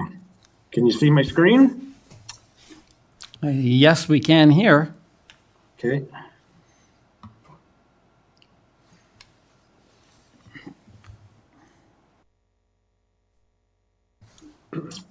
Okay, very well then. So back on November 29th, I believe it was, Council asked for a presentation and looking into options for implementing an LED streetlight conversion program for the town as part of the 2022 capital budget. So just a quick agenda of what I want to discuss tonight, and an overview is basically give a background on how we got to this point, look at the town of Pelham's current streetlight inventory and what the current state is, discuss what an LED conversion would look like for the town, describe some additional benefits, look at some funding strategies, and then also at the bottom, there was another request from council to have consideration of purchase of 2 additional speed display signs. So I've added a slide to the end of this presentation to address that request as well. So like I said, November 29th, we presented, staff presented the budget to council. There was 2 directions that came out of that for myself. One was to look at an LED streetlight conversion program, which could be completed as part of the 2022 capital budget without an increase in the capital spend. The other point, as I just mentioned, was look at opportunities to purchase 2 additional speed indicator signs as part of the 2022 capital budget. So our current streetlight inventory, we have just over 1,300 streetlights, of which most of those are your standard Cobra head style type light. We do also have decorative streetlights that are spread out throughout the town. Most of these fixtures are high pressure sodium, not very energy efficient, and we experience quite a number of issues with respect to burnout lights that aren't working. So our maintenance costs are fairly high for the current network that we're implementing. Just some numbers. The current streetlight network uses approximately 700,000 kilowatt hours of electricity a year. This equates to approximately $164,000 in operations costs. As well, in addition to these operations costs, which is the hydro usage, we currently incur annual maintenance costs approximately in the amount of $60,000. And these are to repair any of our burnout streetlights. I should note that this also does include a small portion of costs that are attributed to Niagara Region for the maintenance of our traffic signals. So the cost for that is roughly $10,000 to $15,000 a year. The majority of it is with respect to replacing damaged and deficient streetlights. The town currently, we spend approximately $223,000 per year, and that works out to an average cost per fixture of about $169. In 2022, as the treasurer has presented, we proposed a budget for streetlights, which would include the operation and the maintenance, as well as the regional traffic signal maintenance, in the amount of $260,000. So an LED conversion would significantly reduce the amount of consumption of energy. Based on a proposal that was supplied by Real Term Energy very recently in September of this year, they estimated that the average or the cost to retrofit the entire network is in the order of $621,000 plus taxes. There are some exclusions to this program. It's basically replacing a like for like on the bulbs, but there are some unknowns with the project with that cost. So staff are recommending and anticipate that the total estimated cost for the whole project would be in the order of $760,000. That includes the non-rebated HST portion. It also includes a 20% contingency. Basically the program that's been laid out in the proposal is to replace the fixtures like for like. It doesn't include, they've made a small allowance, but it doesn't really include a lot of relocations or new poles, new arms. So that stuff is all going to be taken into consideration when the firm that comes in and does the replacement. First thing they'll do is a full inventory and analysis of our system and provide us with a more detailed cost estimate of what the actual costs are and what the scope of work is to do the program. With an LED conversion program in place, the annual operating cost would be reduced down to about $45,000, and they're anticipating that our annual maintenance cost would be around $12,000 per year. So this represents about $60,000, which is about $43 per fixture. Recall from a previous slide, based on the current network, our annual operating and maintenance costs are around $169 per fixture. So this would represent a total annual operational and maintenance cost reduction of about $160,000 per year, which is estimated at 74%. So this is some high level numbers right now. Like I said, we have to really get in and do a complete detailed investigation and review of our streetlight network. But I can say that other municipalities that have done LED conversions are experiencing cost savings in the order of 60%, some at 65%. So the 74% may be a little bit high at this point in time, but definitely substantial cost savings would be available to the town.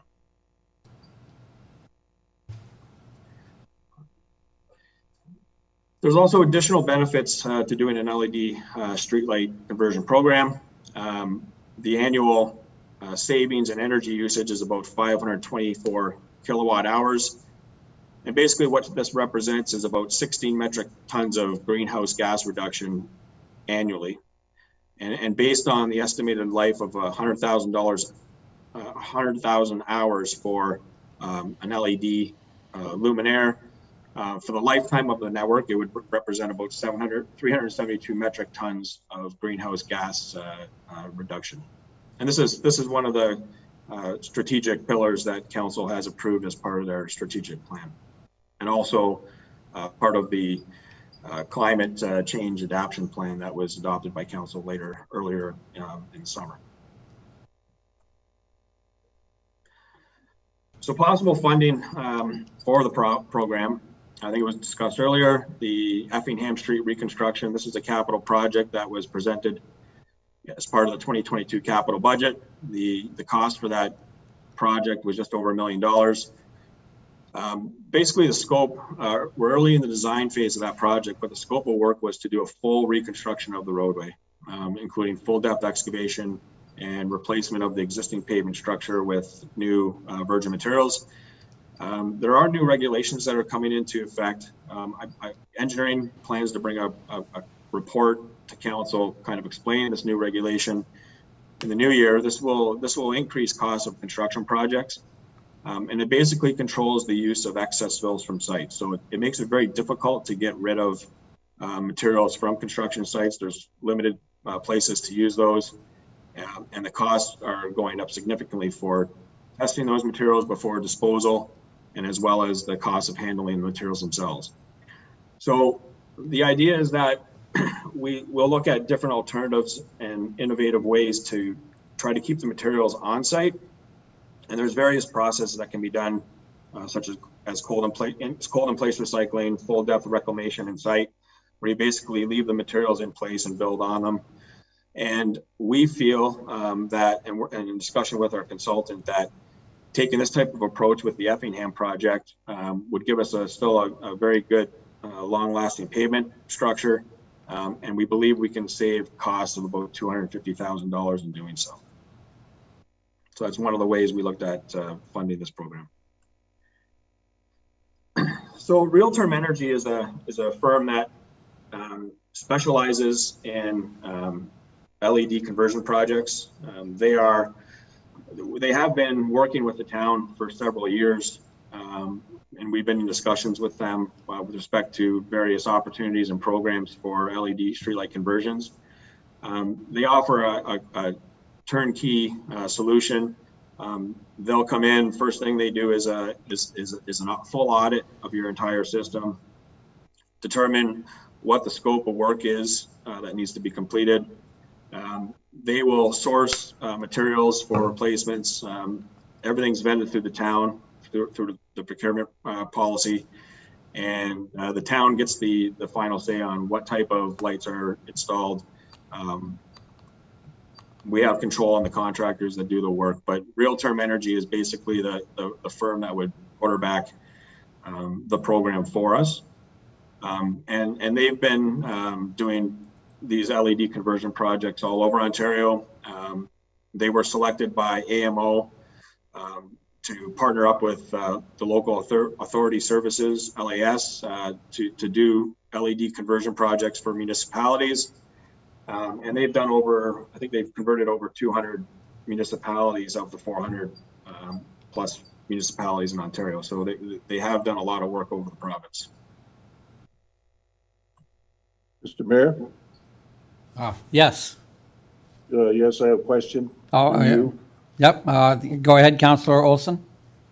Yes. So looking at the project costs of $621,810, there was another version here that had some kind of a smart system attached to it that raised it to over $800,000. Now, you know, every project probably has a light version and a heavy version. We're proposing then, I guess, the light version, to coin a phrase, maybe. Through you, Mr. Mayor, yes, that's correct. There are other alternatives. I did not present that to council at this point in time. And speaking with Real-Term Energy, that's something that can be done following the conversion. It's basically a control system for your lights. At this point in time, staff did not bring that forward. We felt that just getting the lights converted and realizing the maintenance and operational cost savings that are associated with that would be the important activity. Yeah, I agree with you. I think that's right. Now, so the 621 and plus your contingencies and so on, the proposal you have in front of you is the 621 and a term of 5 years at 1.5 or 1.3%, which sounds like a pretty decent way of doing things, which leads to a payment of $128,504, and that's again ex your contingencies, and it's got a positive cash flow of $38,000.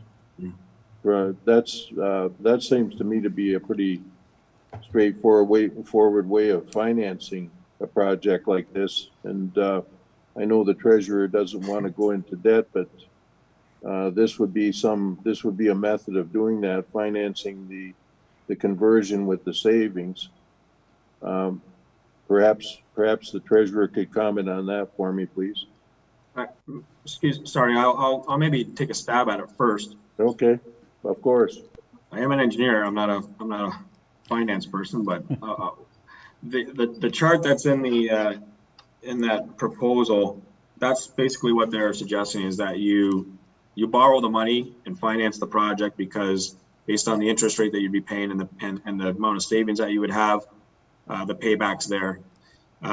So if the town moves forward with an LED conversion project, the timeline on the project is probably 8 to 10 months, and that's not factoring in COVID. So I'm expecting it to be even a little longer than that. So I'm expecting that this project, because we're in the initial stages and won't have the audit done, that'll be the first step. So that'll be the first thing that needs to take place before we know the exact scope and how we're moving forward. I believe it's a 2-year project to begin with. So the consideration was basically not to increase the debt for financing it, that we have savings in other capital projects. We apply that $250,000 in 2022. That would include the startup, the audit, and based on their assessment, we would try to complete as many conversions as we could in 2022. And staff have included, as part of the budget forecast in 2023 and 2024, we included amounts of $600,000 in 2023 and $600,000 in 2024 for a total project cost of $1.2 million. I believe now, based on the proposal that we have in front of us, the cost for the program will be significantly less than what we had forecasted. But we do have monies that are slated for the forecast in 2023. So my feeling is that we would be able to complete this project in 2022 as a start, and then complete the remaining portion in 2023. And that would be staff's recommendation on moving forward with this. Because the payback is something like 3.6 to 4 years, I would imagine, on this, and positive cash flow all the way through. It's almost like a capital lease what we have here with a buyback on it. That's almost what it looks like. So would the treasurer comment on that for me, please? Madam Treasurer?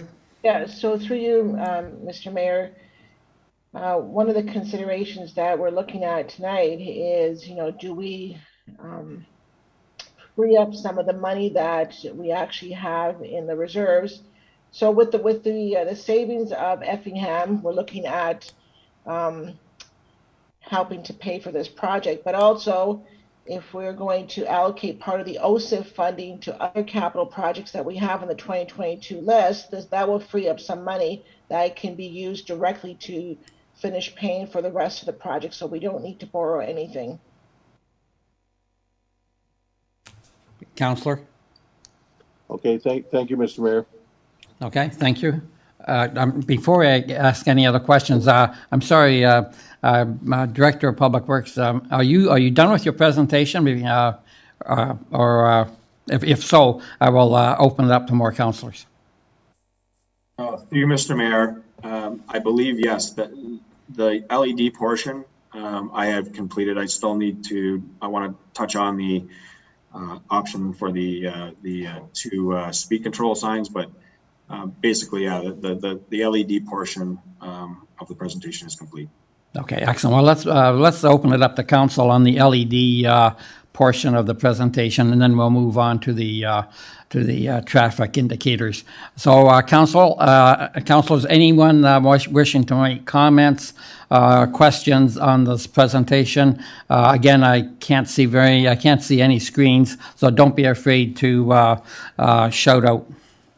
Yes, through you, Mr. Mayor. Council Wink. To the director, just a couple of quick questions. One would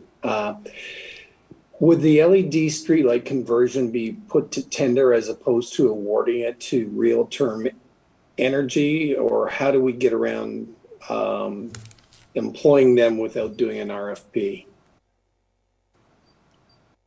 Your Worship. Your Worship. Yeah, so go ahead. Sorry.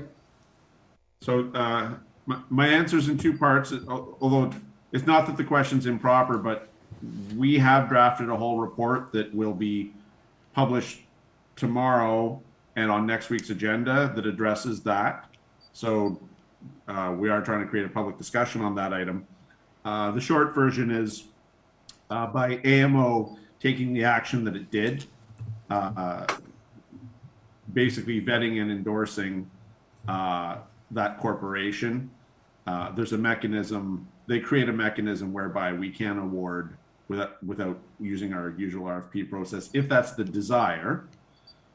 So we do have a lawful way forward to simply go forward with that particular service provider. Next week, you'll have a report. We can have a slightly more fulsome conversation to that point. And of course, if that's not council's preference, we'll go the other way. Okay, thank you. Okay, thank you. Go ahead. Yeah, so next question. We still have streetlights that are going to need repair. I would like to make a suggestion that we repair the new streetlights going forward with LED as opposed to what's existing there to save duplication of costs. Any comment on that, Director? Through you, Mr. Mayor. Yeah, so again, the first step will be to do a complete inventory and condition assessment on all of our streetlights. And moving forward with an LED conversion program, I believe it would be prudent that if there are damaged or streetlights that need to be repaired or replaced, while implementing an LED replacement program, then those ones would be replaced with LED lights as needed. Thank you. Any other? Yep. Mr. Mayor? Yes, Councilor Hildebrand, I believe. Yes, I'd like to support the Public Works Director recommendation. Number one, I was at AMO in 2019 where they gave the presentation along with recommending Real Term as the LAS partner for streetlight installation for communities. And yes, they've done almost half the communities in Ontario conversion programs.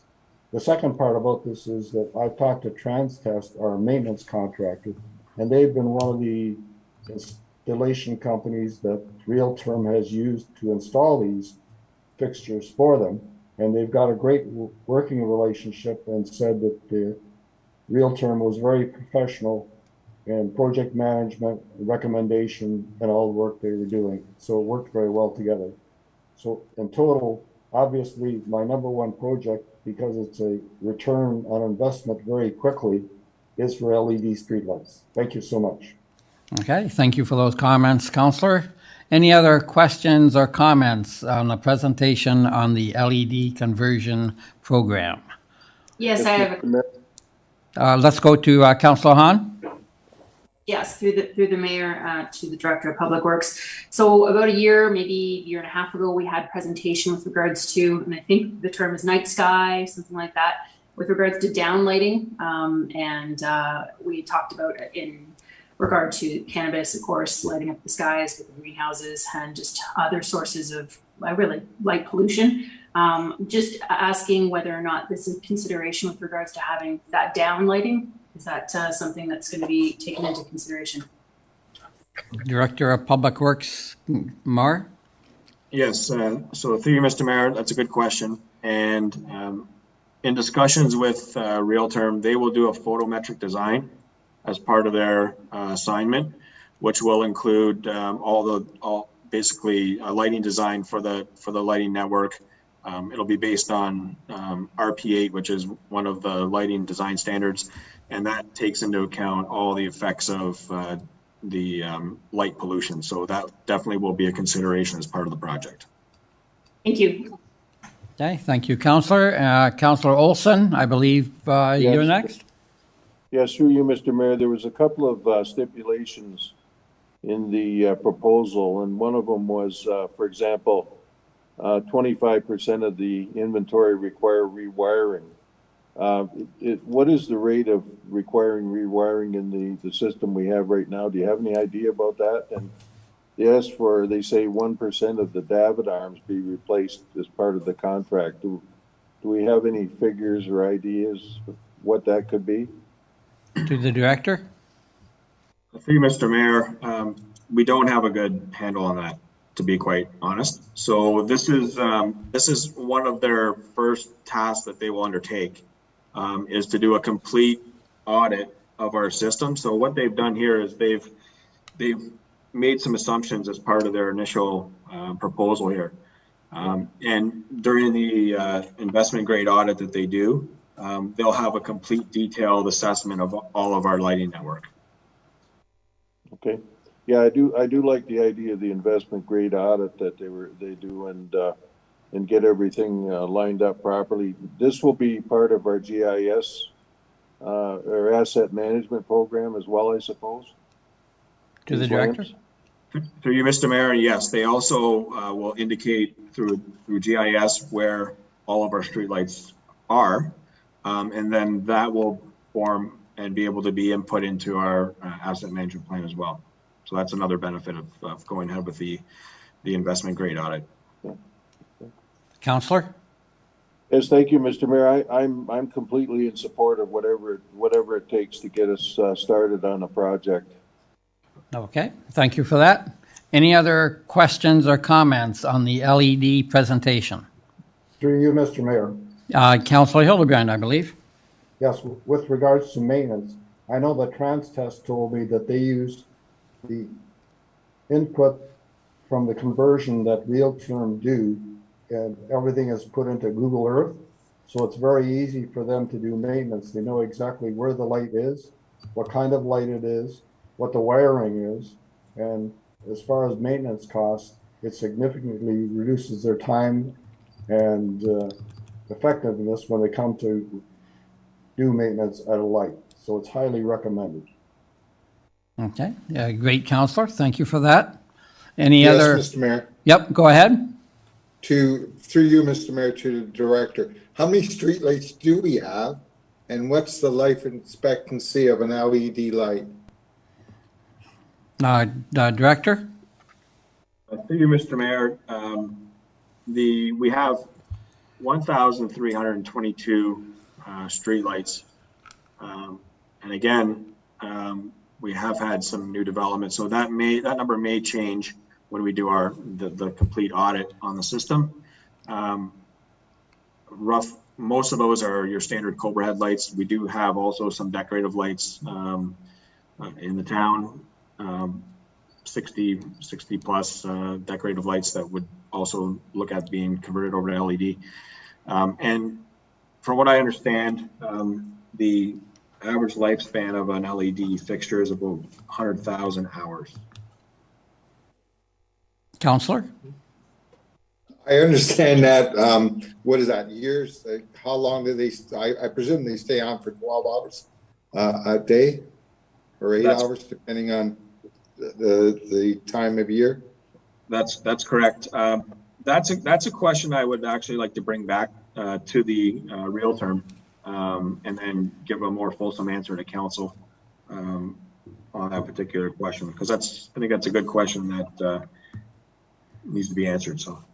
And the one other question I have for the director, through you, Mr. Mayor, the new subdivisions, are they all installing LED lights?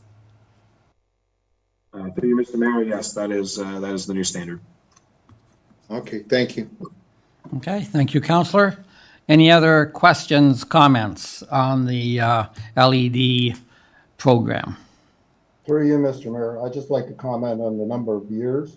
It's Yep. just under 25 years, equates to $100,000. Thank you for that, Councillor. And did you say, just so I got it, 25 years? Just a little less than 25 years is $100,000 of streetlight service. Excellent. Thank you for that. And we will still await, obviously, the report from the director. But thank you for those. Thank you for that figure. Thank you. Any other comments or questions? Yes, Mr. Mayor. Yes, Stewart. Councillor Stewart. Yes, thank you. Through you, I'd like to comment that I'm in total support of the change, and particularly the part of, once we've decided to do it, rather than repairing any of the ones that need repair along the way, to upgrade them as we go, along with the complete installation of the system. Thank you. Yep. Thank you for those comments. Any other questions, comments from any other councillor? Not hearing anyone. Perhaps you can go on to your next presentation, Director Marr. Yes, thank you very much. So, November 29th, Council directed staff to look into opportunities with respect to the purchase of additional driver display speed data signs. The picture on the right is actually an installation that is on Port Robinson Road. So this is the unit that we would be looking at purchasing. The cost for those signs are just under $5,000 a piece. And through the analysis of our materials and supplies for road maintenance budget, staff have found some available funds to purchase 2 of those signs as part of the 2021 operating budget. So it would not be considered as part of the 2022 capital ask. We would purchase those signs underneath the 2021 operating budget. Great. Thank you for that, for those words, Director. Any questions or comments from any member of council on the speed indicator signs? Not hearing any. I guess my only question then, Mr. Marr, is that I believe council has given the indication to purchase those already. Is that your thoughts on the matter? To you, Mr. Mayor, yes, that's my understanding. Oh, okay, great. Thank you. And it's nice to know that the money is already there, so it will not be impacting the 2022 budget. Thank you. Madam Clerk. Through you, Mr. Mayor, thank you. That does conclude the presentation portion for this evening's agenda. The report for the LED lights will be moved and will be on the December 20th agenda for council's consideration. As council has received all of the presentations, if council wishes, they can go back to the discretionary items. As I understand, that is what council wants to now review and potentially vote on. Great, thank you. I just want to bring it up on my screen here. Certainly. Okay, thank you. So just before we, first of all, does any council have any objection to us going line by line and doing that? And before I take that into consideration, I would like to have clarification from the treasurer, please. Realizing that any money we save here does not affect the levy. It will go back into reserves. Is that correct? Through you, Mr. Mayor, no, it depends. So the question that was raised earlier by Councillor Wink with regards to the 115,000 of the roads reserve, if that is decreased, then it will decrease the tax levy. Yes, but these funding options that we're about to vote on, those will not, whether we do them or subtract them, none of these items will affect the levy. Is that correct? These discretionary items that we have listed on page 7 of the operating budget are not in the budget right now. Okay. So, but we have the other options that we listed under the PowerPoint presentation. I don't know if that's what you want for us to pull up. Is that no, that's fine. No, I guess what I'm thinking is the line that kind of confuses me is increase the projected balance in the roads reserve. So I guess any money that we don't spend of that $500 or $500,000 goes into the road reserve. Is that correct? This is the OSIP funding, Mr. Mayor? Well, this is the, I'm looking at the funding options. Okay, and that's where the engineering design for the MCC parking lot, 75,000, and then there's the erosion control for 250, the LED street lights for 250, and the drainage study on the Weber Road and Far Road. And I'm just wondering, if we decide not to do those, where does that money go to? Through the mayor, if Yes. I can answer. So on the funding option page, number 1 is related to the capital budget.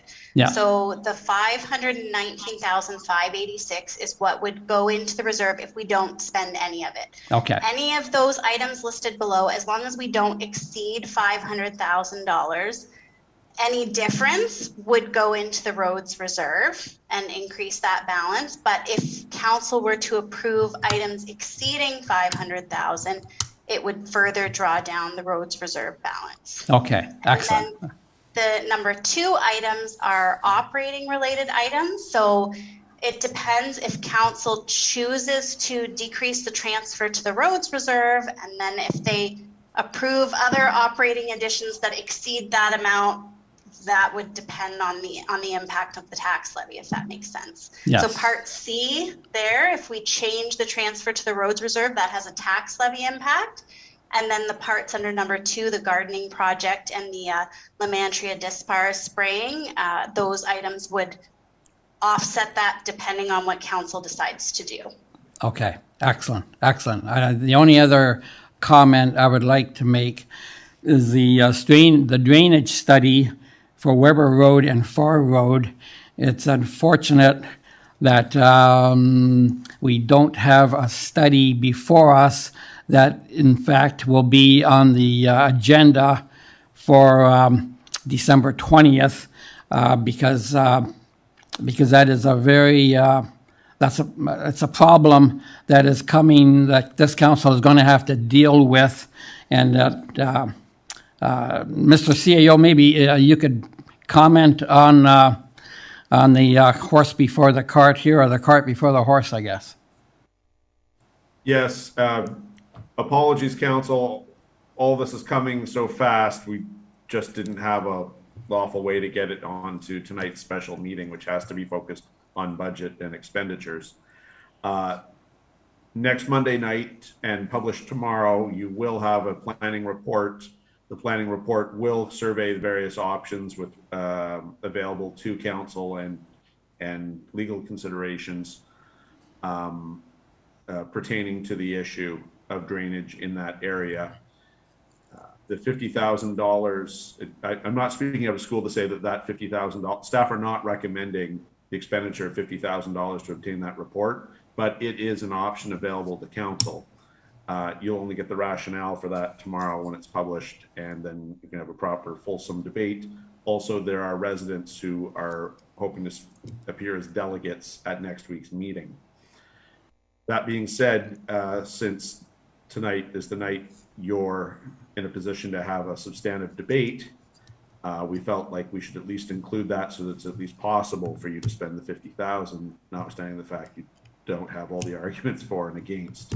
And I go outside the municipal act if I go too far down the rabbit hole there, because that is an item of council business that will be on an agenda next week. So there is $50,000. There's a placeholder. Again, it is not staff's recommendation that we spend that, but it is a viable option for you. Ergo, we've identified it. So cart before horse, the mayor's got that entirely correct. And we just didn't have a way out of it on this one. Yeah, thank you.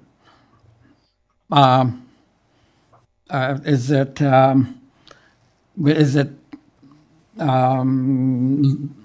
desirable that we that perhaps we should take that off the list? And I mean, with just a committee of the whole meeting. Anyway, it's not a final council decision. Mr. CEO, would you, what's your thoughts on that? Well, I try very hard to make sure that neither I nor any staff member make a lot of statements about normative value-laden decisions, because those are very clearly for council to make.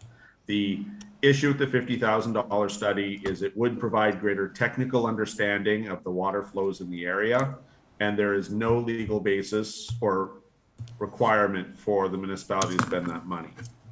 Those are two true statements, which is why we're not endorsing doing it, because there's no obligation. And in fact, it's arguably not the town's business. And that will be on the report you see tomorrow, that gets published tomorrow. So whether you feel it's appropriate to remove or not, I'm sorry, I know I'm throwing the ball back to you. We've included it because we can see a universe where you disagree with our assessment and you want to be able to go forward with that. However, our advice to you next week will be to not do it. All due respect to staff, I know certain details of this situation, and my thinking is that we really should not vote on that until we see the staff report, and that all councillors are aware of the situation that's happening out in that part of the town. That's up to council. I guess any comments on how we should proceed on this? Councillor Olson? Yes, through you, Mr. Mayor, I believe that's right. That we'll hear plenty about it next week and learn much more. So any kind of deferral would be fine, and I think the people who will be appearing before us would respect that as well. Okay, thank you. Any other councillors' opinions on this? So council should, well, I guess we'll, I don't see, Mr. CAO, I believe you had your hand again. Well, then, out of an abundance of caution, you might consider keeping supporting that to the tune of $50,000. And if after you read the staff report next week, you decide you don't want it in there, whatever increase you land on at the end of tonight, it'll be better than 50,000, better than that, which is about 0.3 roughly. That's lawyer math, not accountant math. So I use the word roughly and just sort of skate, but that's ballpark. So you know what you're approved or what you're recommending to yourselves next week. And you could, by one simple motion, because it'll be the only outstanding item, keep it in or take it out. But if you put it in tonight, you know what your worst case number is. Okay. Okay. Well, that seems, I believe that seems fair. Unless I see a hand of council to dispute that, we will leave it in and vote on it as we go down the list. So council, everyone okay that we're going to start at the top, engineering design, and we're going to vote on each item as we go, and then The clerk, of course, will obviously, Madam Clerk, we always have done recorded votes since we've been on Zoom. Do you suggest that's the right way to present? Through you, Mr. Mayor, yes, I do. And I did see that the treasurer had her hand up. I don't know if she'd like to speak. No, go ahead, Councillor. Okay, sorry, it's through you, Mr. Oh, I'm Mayor. sorry, Do you want me to pull up the slide so everyone can see it? Like share my screen? Yeah, sure. That That'd might be nice. helpful. Thank you. Yep. Okay. Okay, so I'm just going to.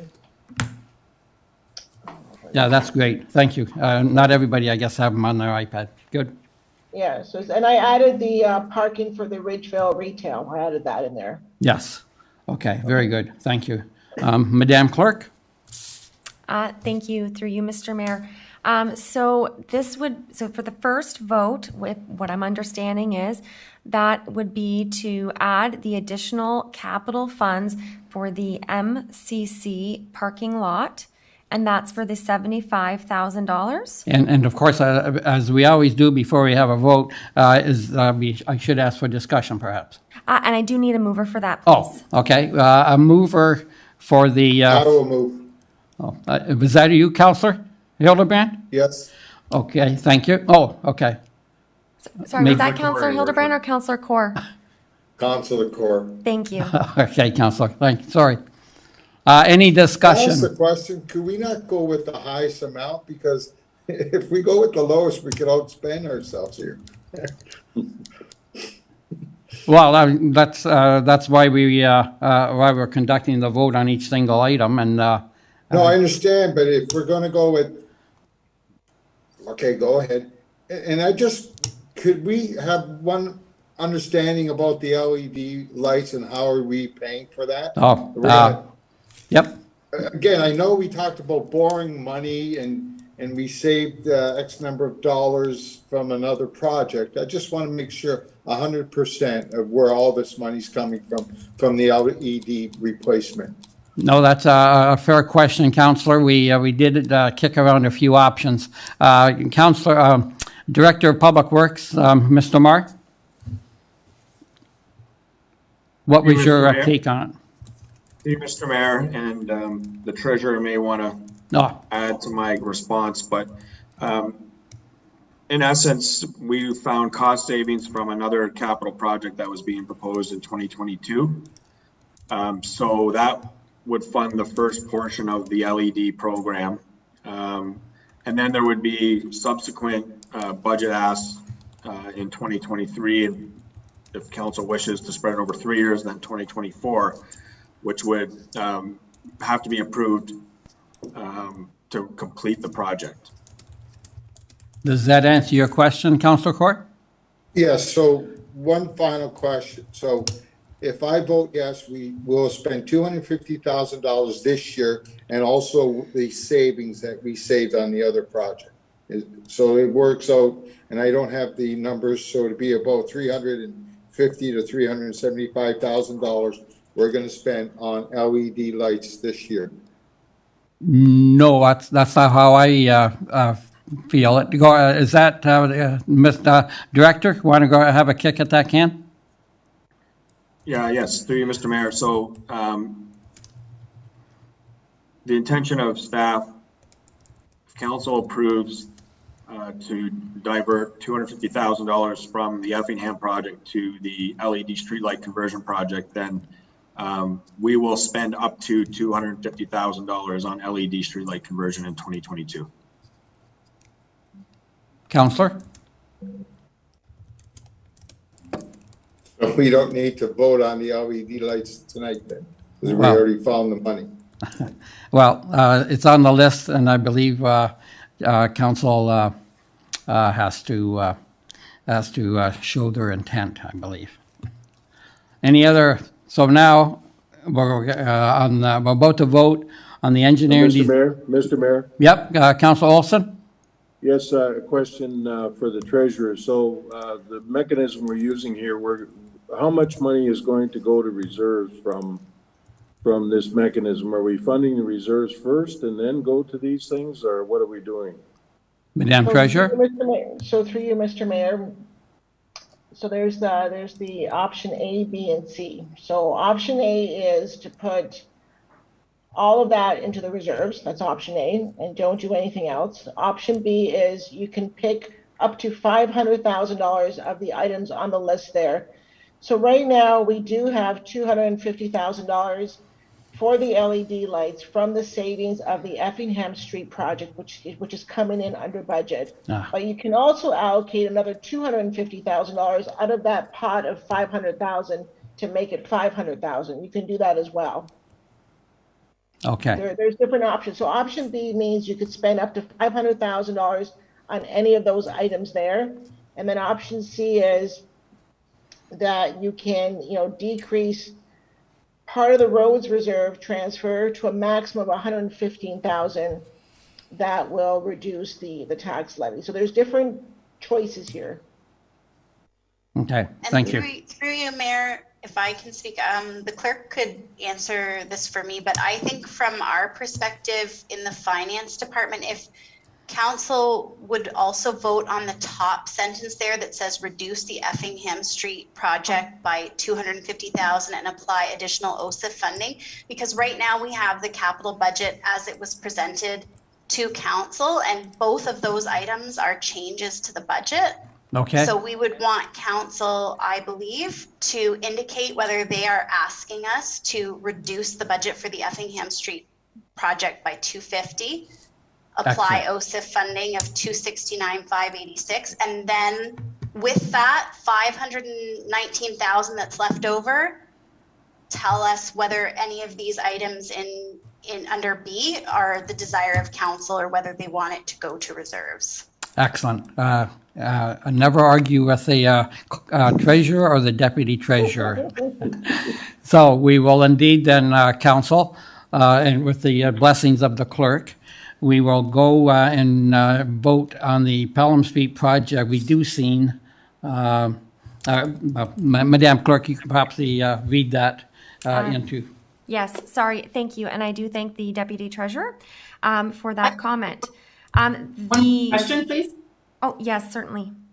Yes? Yeah, yes, through the mayor, I have a question. So with regards to finding the Effingham Street reduction, which is great, because we're doing the Effingham Street, that portion, and it needs to be done, but we're doing it sooner than later for the purposes of it being for the cycle race. Is there not any additional funding that we can get from the games or, the province, the region, whatnot, with regards to the summer games? Is that something we've applied for, or is that something that could still come our way? Or is this a hard and fast no? From what I hear at Regional Council, I would say no, but let's go to staff, either the treasurer or Mr. CEO, either one. So the Canada Games did have I can't remember what they called it, but a relatively small bucket of funding to help host municipalities with some sort of community improvement. And as council may recall, we took the monies available to Pelham. We applied for, or granted, given a grant, and we applied those to the paving of the Steve Bauer Trail. So the monies for Pelham have been spent, and they did result in a paved trail. So that's how we use those. Thank you. Councillor? Okay, thank you. Because I remember at one time there was going to be some sort of, and I can't recall what it was. It was whether it was some sort of dome they were going to build, or they were going to in and around the arches area, or they were going to help with the arches, or something to do with the arches in that particular area of town. And it was pertaining to the summer games. So is what you're saying then is, I guess they, forgo that then, and they use the money to help us with our trail, Steve Bauer Trail then? That's the thinking? Mr. CEO? Part of that predated my employment, but from what I've read and understand, that's exactly how that transpired. Okay, thank you. Okay, thank you. So again, any other discussion on the first item we'll vote on, which is reduce the Effingham Street project by $250 and apply additional OCIF funding of $269,586 to eligible to eligible projects. This frees up $519,586, which can be used to, Madam Clerk. Is that, that's the, what we're voting on now? So what yes, council can vote on this. However, if you do put in council can determine whether or not they want to vote on that committee recommend to council to reduce the Effingham Street project by $250,000 and apply additional OSIF funding of $269,586 to eligible projects. This frees up $519,586, which can be used towards, and what I'm understanding is either option A, B, or C. So council would then need to determine which option they would want to move forward with. If that's option A, increasing the projected balance in the road reserves and therefore reducing future debts, or perhaps it's to fund additional capital projects, and we could leave it simply there, and then we can do separate votes for each of the 5 items listed. Or C, decrease transfers to the road reserves by $50,000 maximum and reduce the tax levy by an equal amount. However, I will note that staff are not recommending this option.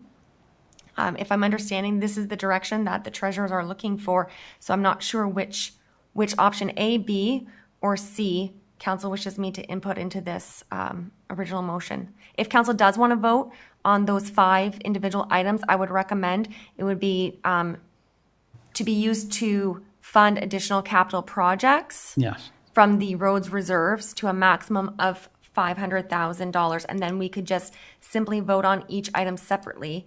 Or certainly, as I've indicated, council could choose option A and is just increasing the balance to the road reserves. Yes, that sounds like the right wording. Is that how council wants to move forward? Yeah, debating on this. Council, is that perhaps if the clerk read that Yes. out Sorry. again? Yes. That committee recommend to council to reduce the Effingham Street project by $250,000 and apply additional OSIF funding of $269,586 to eligible projects. This frees up $519,586, which can be used to fund additional capital projects from the road reserve to a maximum of $500,000. Again, this is option B, if that is how council wishes to move forward.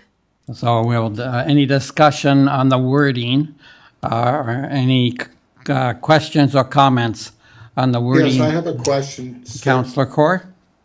Yeah, through you, Mr. Mayor. We don't need to spend the $500,000. We could have just said, we're going to vote on, if we vote on the LED lights at 250 and put the remaining back into reserves. We could also do that? I believe if that would be the will of council, Madam Clerk? Through you, Mr. Mayor, that's correct. The option B is just indicating that council then would be able to choose up to $500,000. Council doesn't have to choose all $500,000. So for an example, if council if they wish to move forward with individual votes, all except for LED might carry, and then therefore you would only have spent the $250,000, and you can do another motion to direct the extra money unspent to go into reserves, unless the treasurer disagrees. Oh, that's correct. Can I put that motion forward? Madam Clerk? So right now, the motion that is before council to consider is option B, up to a maximum of $500,000, and we're not actually voting on any of the 5 items individually yet. This is just to move forward with option B.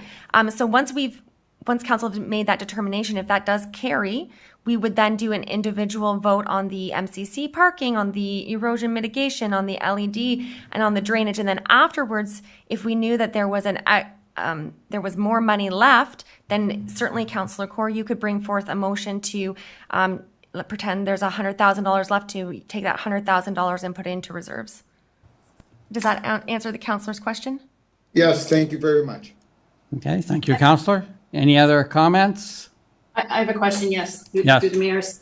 Earlier in the presentation, Councillor Wink had mentioned with regards to having the opportunity to reduce our taxes if we so chose to do so with the 239,307. So I'm just wanting to fully understand if that's an option, like if I was interested in one of the options listed under B for the funding options, and then the remaining to actually just reduce our taxes, is that not a consideration we can make? To the treasurer? Our recommendation is that the reduction of the taxes is up to the increase of what the roads reserve increase was of 115,000. So if council approves some projects under B and reduces the transfer to the roads reserve by 115,000, that will leave the transfer to the roads reserve equal to the 2021 budget amount. So it's zero increase in the roads transfer for 2022. That's why we're not recommending bringing it down below the 2021 level, because we're So I guess this question, would actually be to Councillor Wink. Was that not something that you were considering making a motion towards, or have you decided against that? Councillor Wink? No, I'm still looking at reducing taxes as much as possible. Now, there's roughly $500,000 that we can look at under option B. If we don't spend all that money, let's say for instance we only spend $100,000 of that, and we take $115,000 from the reserves for a reduction in taxes, we are still going to be putting a lot more money into reserves than that $115,000. Correct? Madam Treasurer? Yes, that's correct. That's correct. Well, go ahead, Charlotte. The only thing I was going to say is that these items weren't in the budget originally though. So we're adding 500. So depending how many items get approved, and we were drawing down the roads reserve by 400,000 more than we were putting into it. So I'm not really sure that's the case. I mean, it would just depend on which options council chooses. We could tell you what the summary would be afterwards, because there's so many combinations possible right now that are on the table. But once we have a summary of what the desire of council is, then we could give you a summary of what the impact would be on the roads reserve. But we could be looking at all these things, and then once you say the final outcome, we may have to reverse what we're looking at.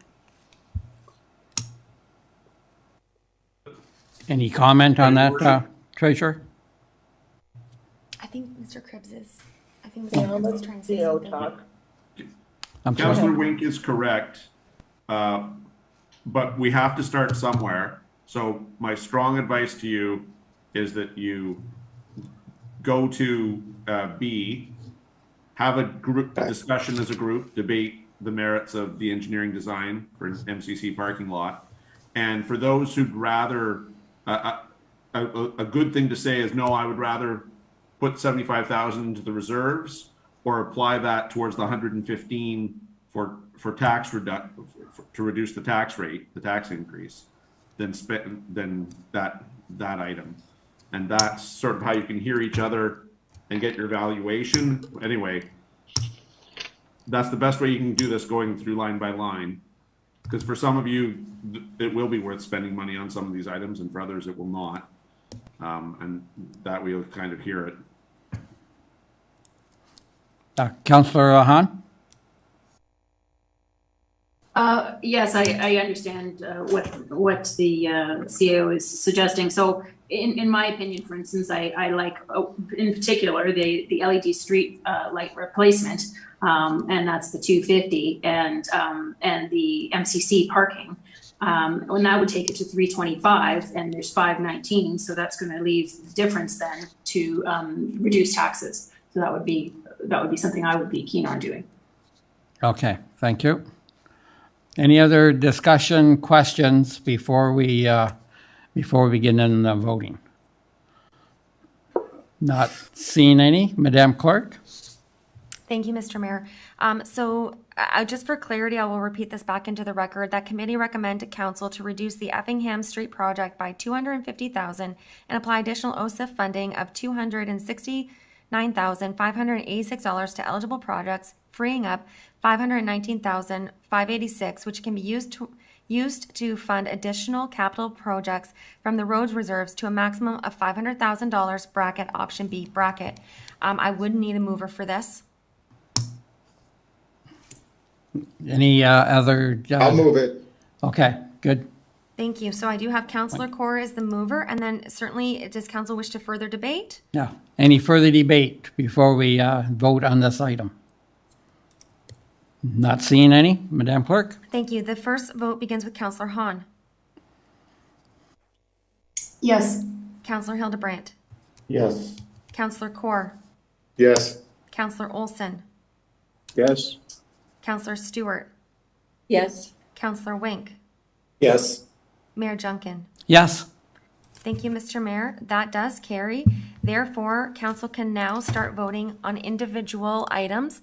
If I understand correctly, you'd like to go down the list one by one. The first one would be for the engineering design for the MCC parking lot, and this is for $75,000. If council wishes, they could begin their debate. We need or do we need a mover? We will need a mover. And yes. a mover on this first item. I'll move it. Okay, thank you, Councillor Stewart. And it's a committee of the whole, so we don't need a seconder. Correct. Excellent. So any further debate on the engineering design for MCC parking lot with a price tag of $75,000? Any comment or questions on this item? I have a question. Yes, Councillor Hahn, I believe. Yes, through the mayor. So 75, how was that number arrived at? Perhaps Director of Public Works, Mr. Mart? Yes, so through you, Mr. Mayor, the value of the project in our forecast, I believe, is about $850,000. And engineering work for road projects ranges anywhere between 7 and 10%. So that's where that number came from. Councillor? Thank you. Okay, thank you. Any other questions, comments? I have a, yeah, I have a question, Mr. Mayor. Oh, yeah, Councillor Stewart. Yes, I'm wondering about that with the engineering study that would determine the scope of the work and, and materials and everything. So I'm wondering if there would possibly be any environmentally friendly grants, like green grants, available for permeable surfaces. Is that something that can be looked at with that project as well? Go either to the Treasurer or Director of Public Works. David has his hand up. Perhaps you, Jason, Mr. Mart? Through you, Mr. Mayor, I believe the CAO wants to speak on Oh, this. I'm sorry. I'm sorry, Mr. CAO. Go ahead, sir. Council, we continuously scan for our grant opportunities, and we will do everything we can to obtain any third-party funding to reduce our costs.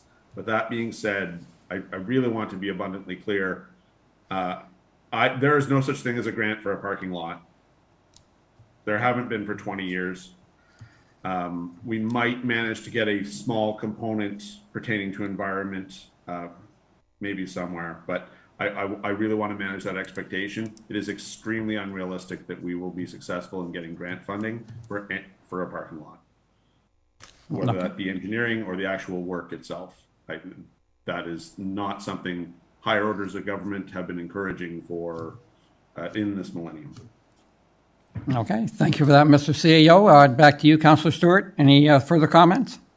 Yes, thank you for that, Mr. Cribbs. I didn't mean that the government would fund our whole parking lot, but for assistance in making sure that we do put in an environmentally good surface on it.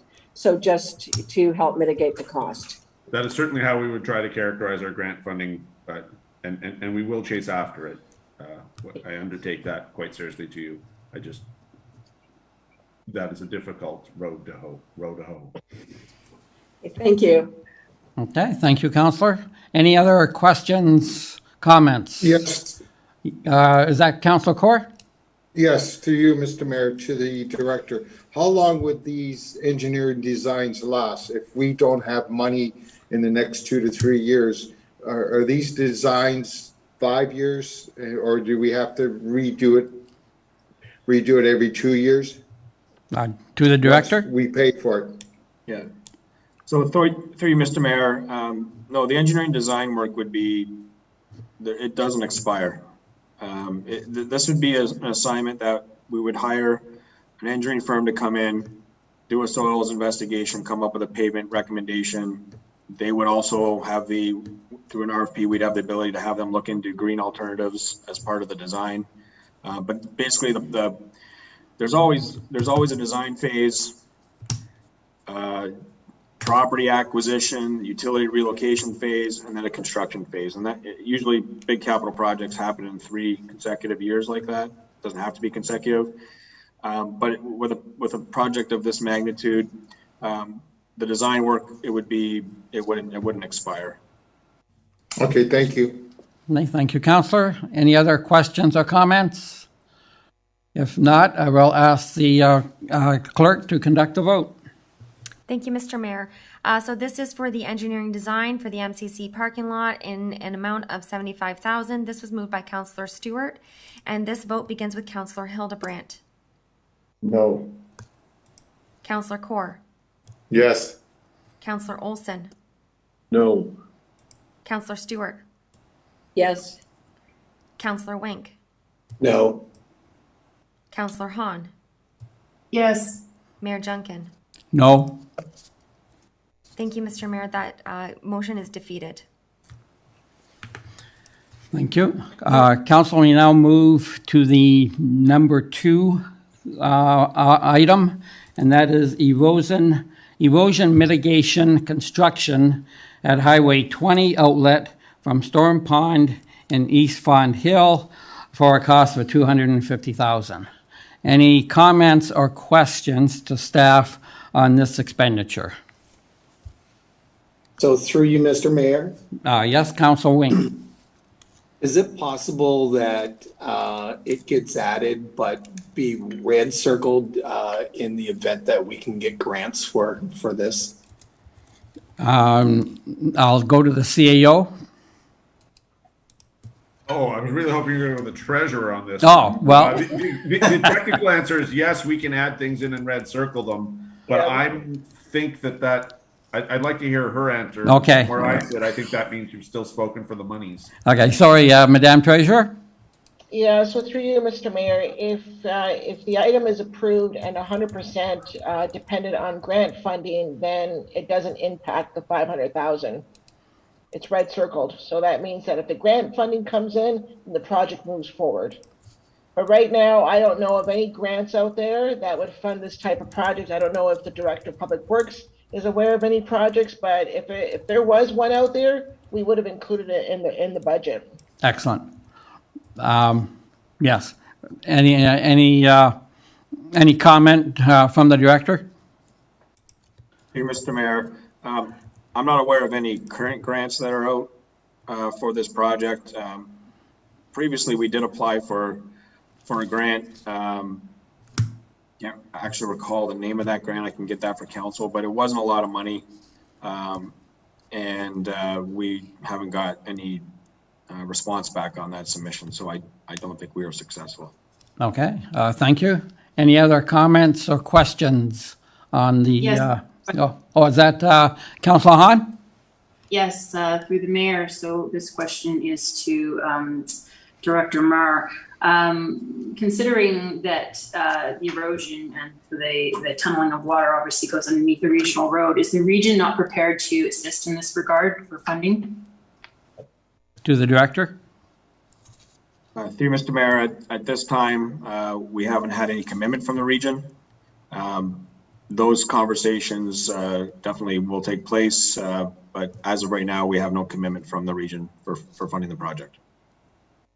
So we asked the region at this point though, or have we just we've not gotten a commitment, that's one thing, but have we asked for a commitment and they just haven't gotten back to us?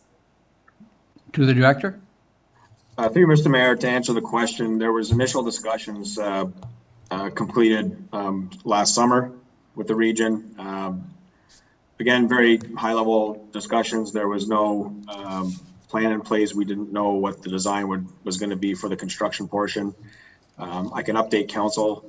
Council did approve a design assignment up to $70,000. That RFP closes next week for carrying out the design phase and looking at options for rehabilitation or reconstruction. So no, the region hasn't committed any funds for this project. That is something that town staff can look into undertaking. Okay, thank you. Yeah, I'd be more supportive of this if I thought that we kind of done our due diligence and asked the other parties that contributed information in design of this area to begin with. So I don't know that I'd support it just because we haven't done the other part of the puzzle, which is finding out where we can get our because my understanding, again, there were the region, and then we had some other consultants. We had about 3 different parties in there that designed this, and we don't know what the issue actually is, and then we're going to remedy it. So I just, whether it's, again, through the professional associations, but just to understand really where the region fits into this, because they would have had to approve the design to begin with. So there is, in my mind, some ownership there that they should be taking because they would have had to approve this. Would they not have? It goes underneath their road. To the director. Through you, Mr. Mayor. Outside of their right of way, they wouldn't really have any approvals other than how traffic is affected on Highway 20. Following up on my last response, staff did send out letters requesting support and financial support to the NPCA, the region, UCC, the design consultant from the stormwater management pond, as well as the adjacent property owners. So that correspondence was sent out via mail through the clerk's office, but we haven't had any commitment from those parties to this point. And how long ago was that sent out? Is it still something that we can hear, or are we talking months and months, or recent, or what's the time frame on that? To the director. Mr. Mayor, I can't recall the exact date of that meeting. The clerk may be able to respond. Otherwise, we can get that information and give council that info at a later date. It was sometime back in the summertime, I believe, or the spring of last year. Okay, thank you. Sorry, thank you. Thank you, through you, Mr. Mayor. I do recall the correspondence Mr. Marr is referencing, and it was sent some time ago. Certainly the clerk's department can attempt at looking up the date of when that correspondence was sent, but I do believe it was perhaps a year ago. But we will endeavor to find that date out and to notify council. Thanks very much. Any other questions or comments?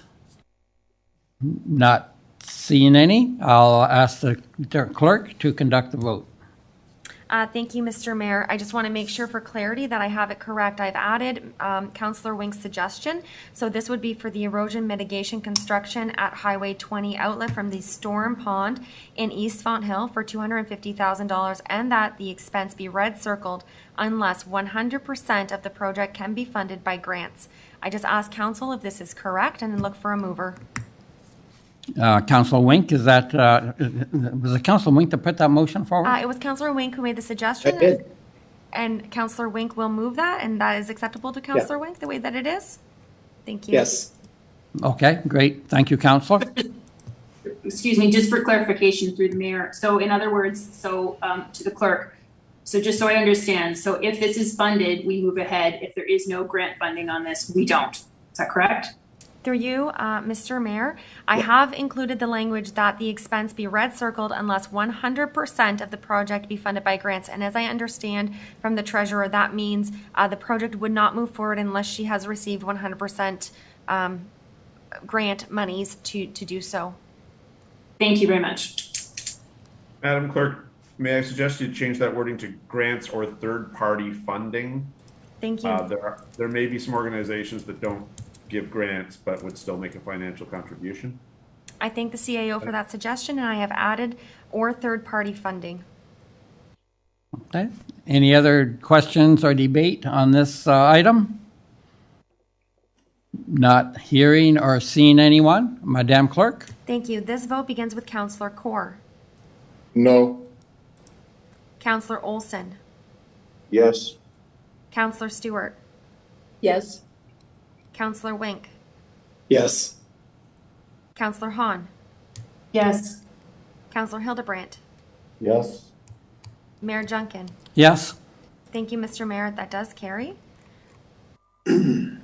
That brings you to your next item, which is the LED streetlight replacements, 1 year, and that's for the $250,000. Excellent. So a mover on this item, please. Mr. I'll Mayor? move it. Okay. Was that Councilor Hildebrand or Councilor Olson? Probably Council both of Olson. us. Oh, okay. Councilor Olson. Thank you.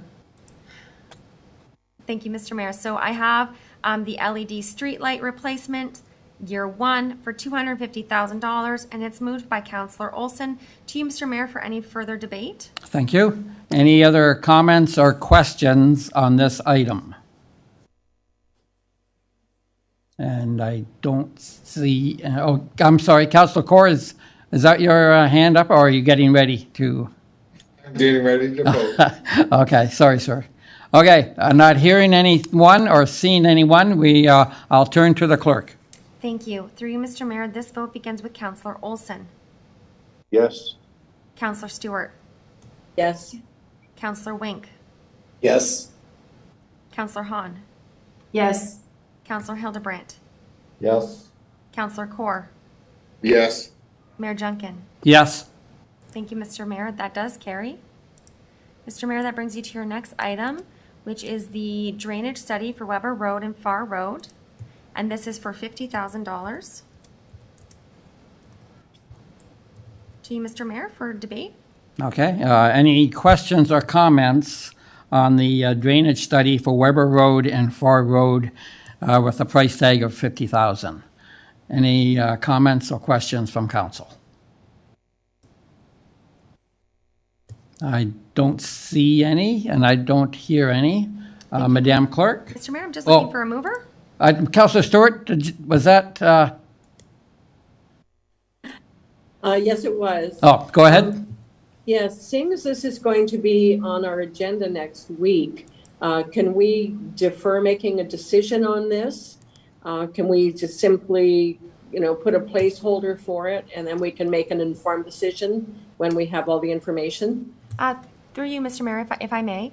I believe that the CAO's suggestion was to vote on it now, as in this will become recommendations from committee to council to approve.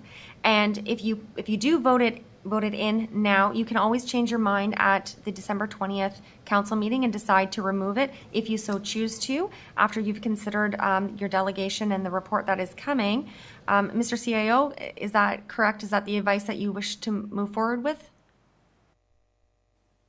I think it makes good sense because it lets you finish tonight knowing what your worst case scenario is.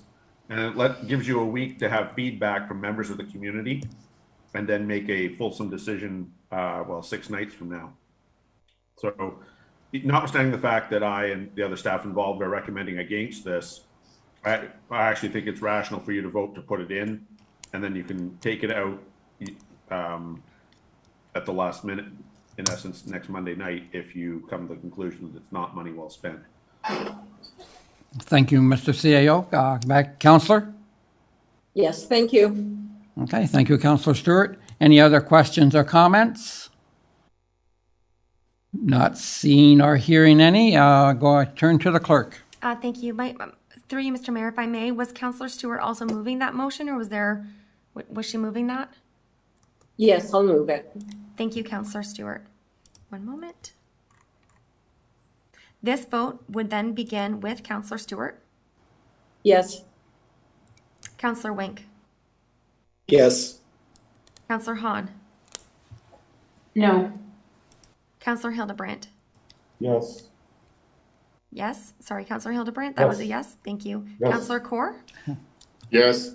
Councillor Olson, Yes. Mayor Junkin. Yes.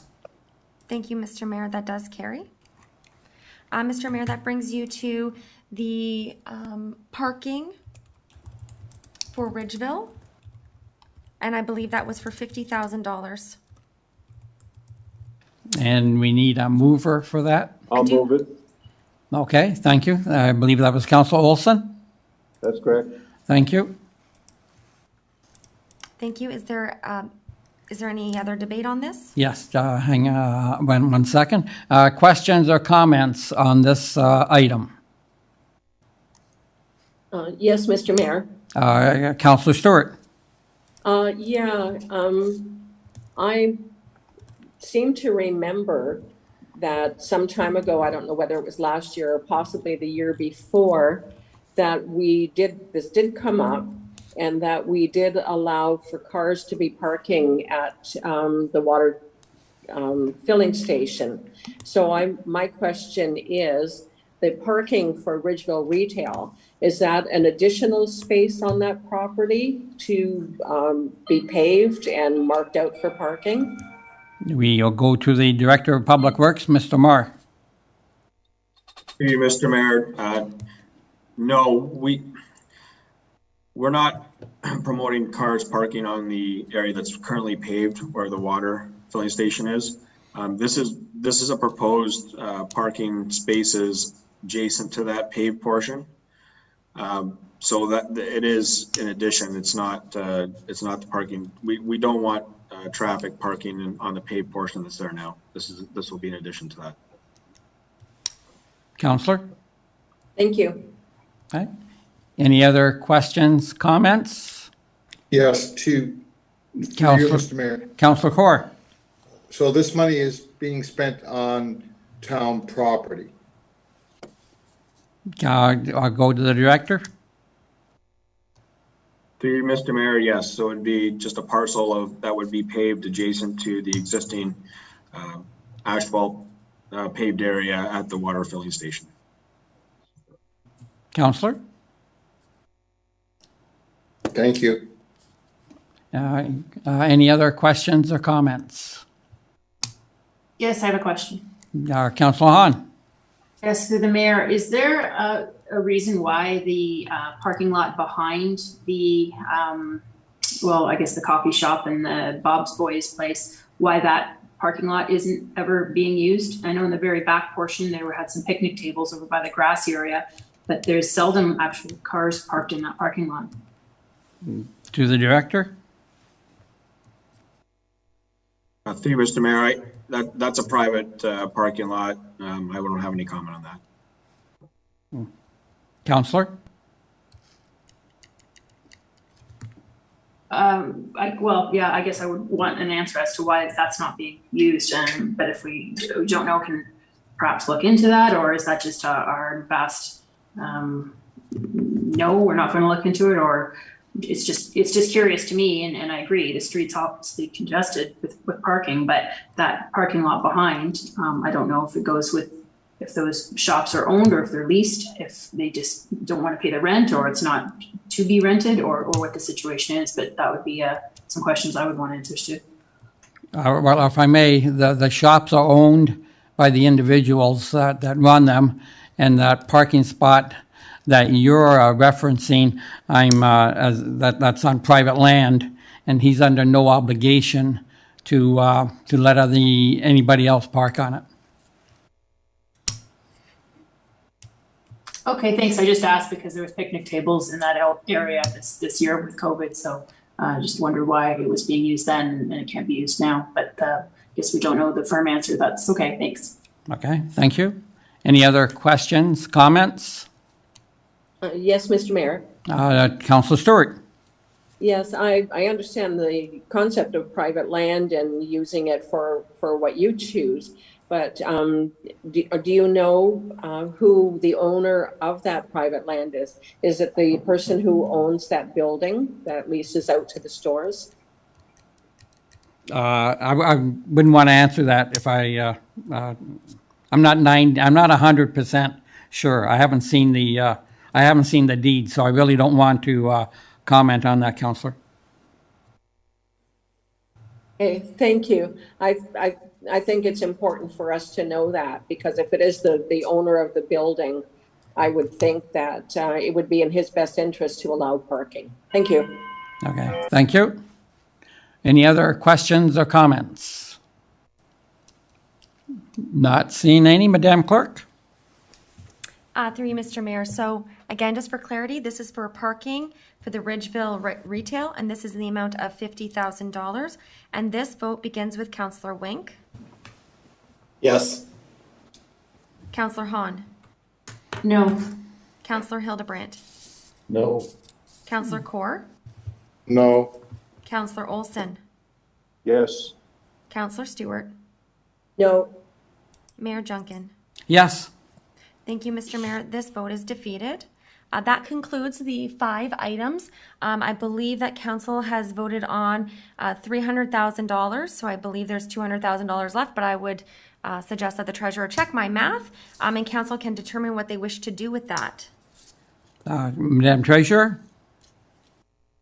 Yes, that is correct. It's actually $219,586 that's left from the math. But so what can happen is the money can be transferred to the reserves if you want.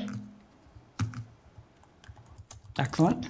So then, and as Councilor Wink was mentioned, if we take the other 115,000 out, we are still ending up on a plus going into the reserves then.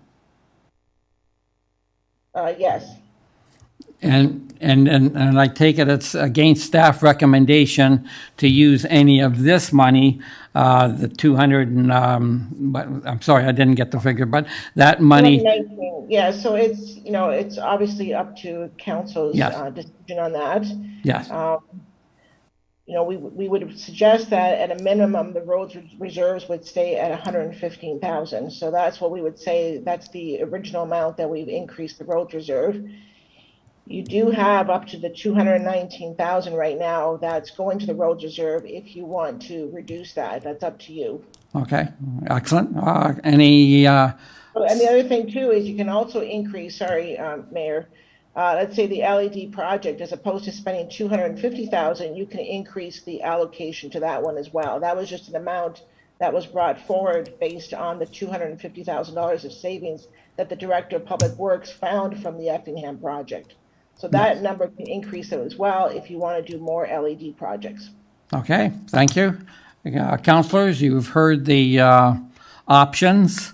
Myself, by my own opinion, is that by the time we get a study done on the lights, however that takes 3 or 4 months, that this year the 250 may very well be all that's needed on that project, but whatever.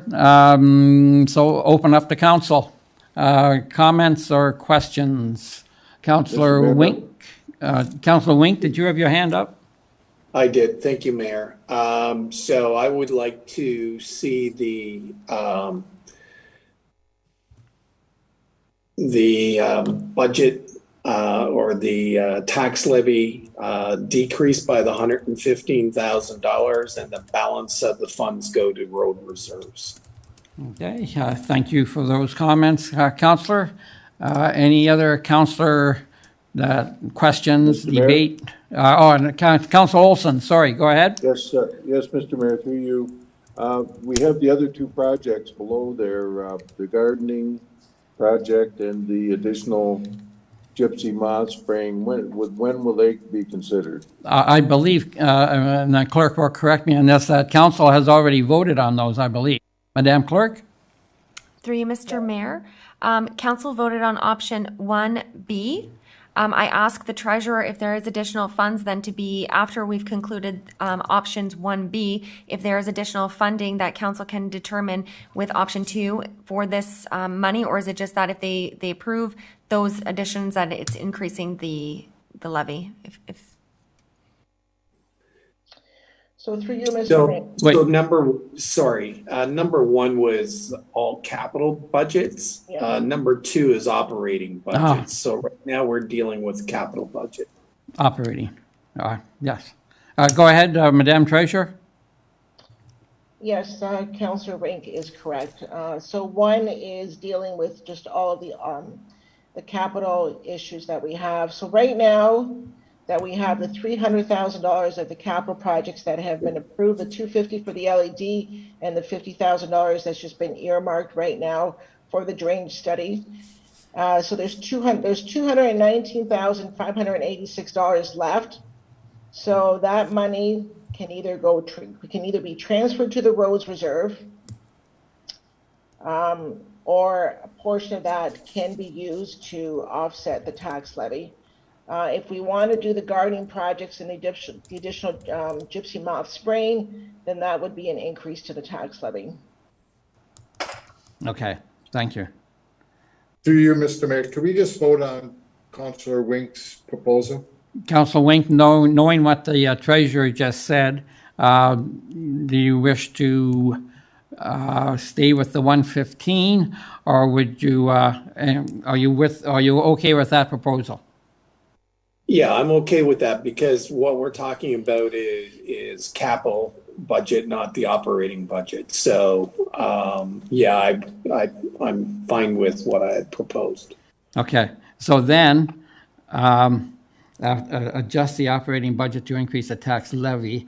Okay, so again, Madam Treasurer, if we don't allocate any other money, then does the gardening project and the gypsy moth spraying they die?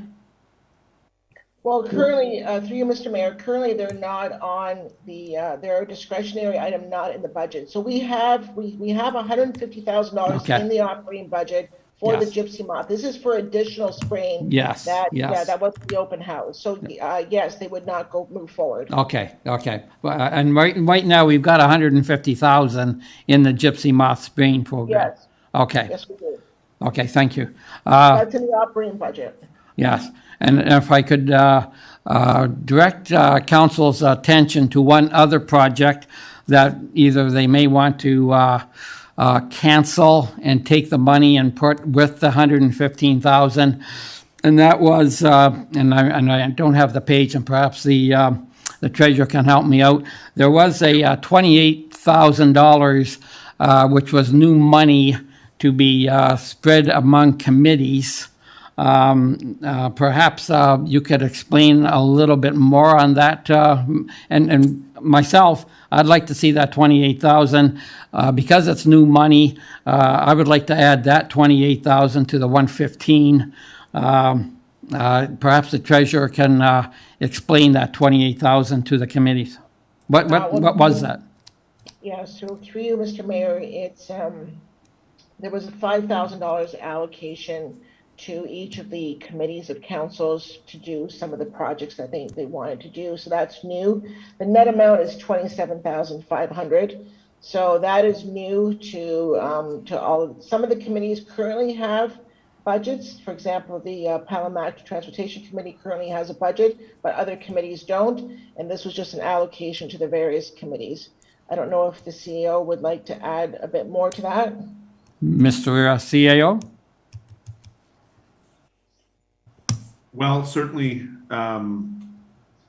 the experience I've had in my time here is that periodically committees would like to have some resources to assist them in discharging their duties.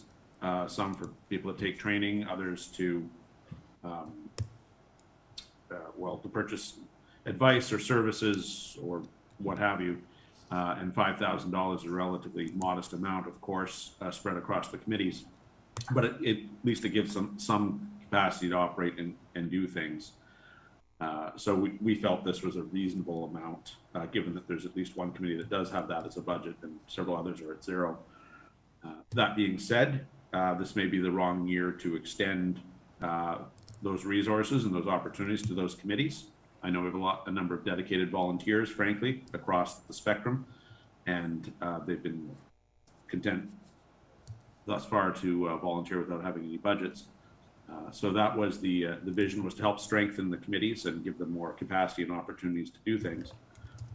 That being said, that's discretionary spending. It's entirely at the discretion of this council, and those monies could be applied to gardening instead, or to less of a tax increase, as you prefer.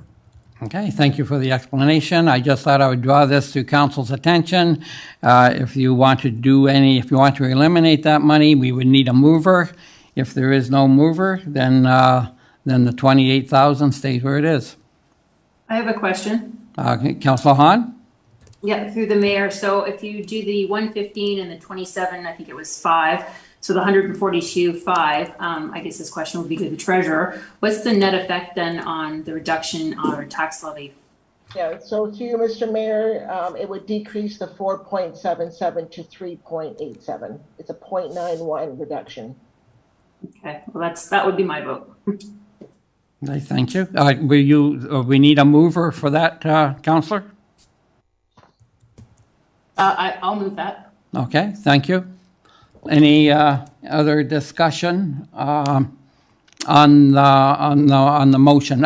First, I will let the clerk print up the motion, and then she can read it to us. Perhaps while we're waiting, Madam Treasurer, we were talking today about about when we combine the regional budget levy and our levy. Well, wait, let's wait until we vote on this, and then perhaps you can tell us if this passes, what the new blended levy would be. Madam Clerk? Thank you. Through you, Mr. Mayor, if I am understanding correctly, council's committee is considering to recommend to council to remove the 27,000 from the budget for committees, and that these monies be added to the $115,000 left over from the discretionary funds, totaling $142,000 to reduce the tax levy, and that the leftover, I believe it's $104,586 go to the road reserves. Am I understanding Councillor Hahn correctly? Councillor. Yes, thank you.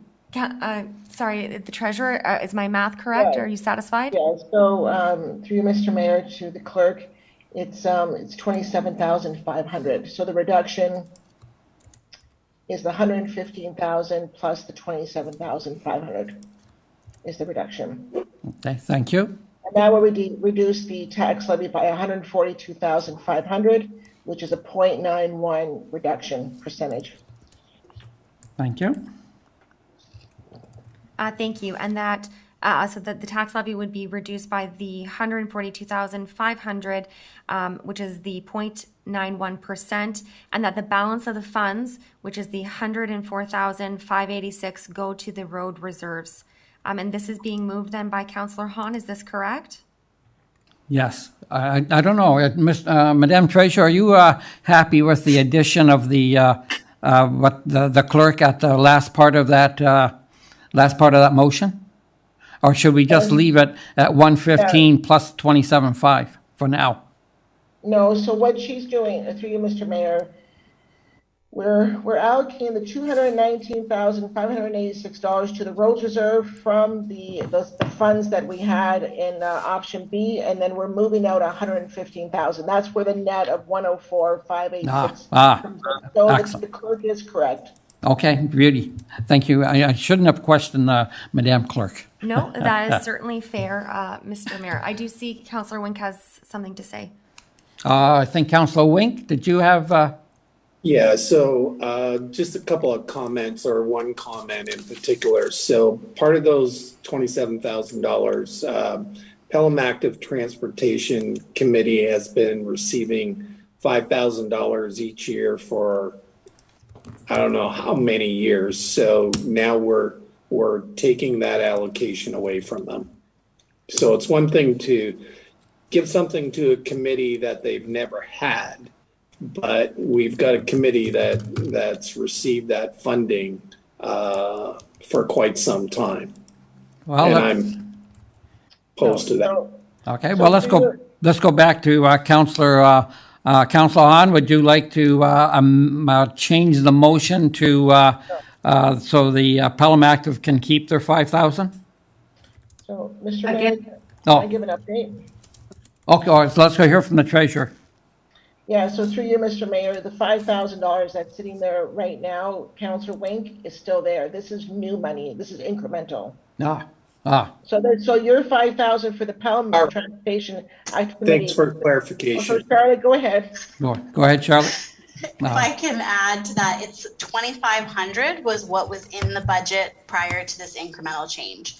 So they would have a $2,500 budget. Also, the Mayor's Youth Advisory Council has a budget, but then all the other, and the Pelham Seniors Advisory Committee has a budget, and the Public Arts Advisory Committee has a budget.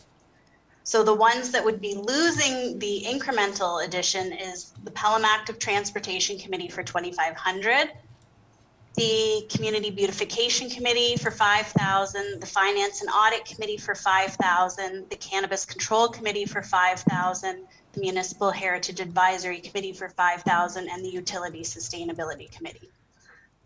So there are a few that already had pre-existing budgets. This is just the incremental change to give budgets to the other committees. Excellent. Thank you for that clarification. Any other comments or questions? Councillor Olson. Yes, through you, Mr. Mayor. I guess I have to be satisfied that there's a decent amount of money going into the reserves.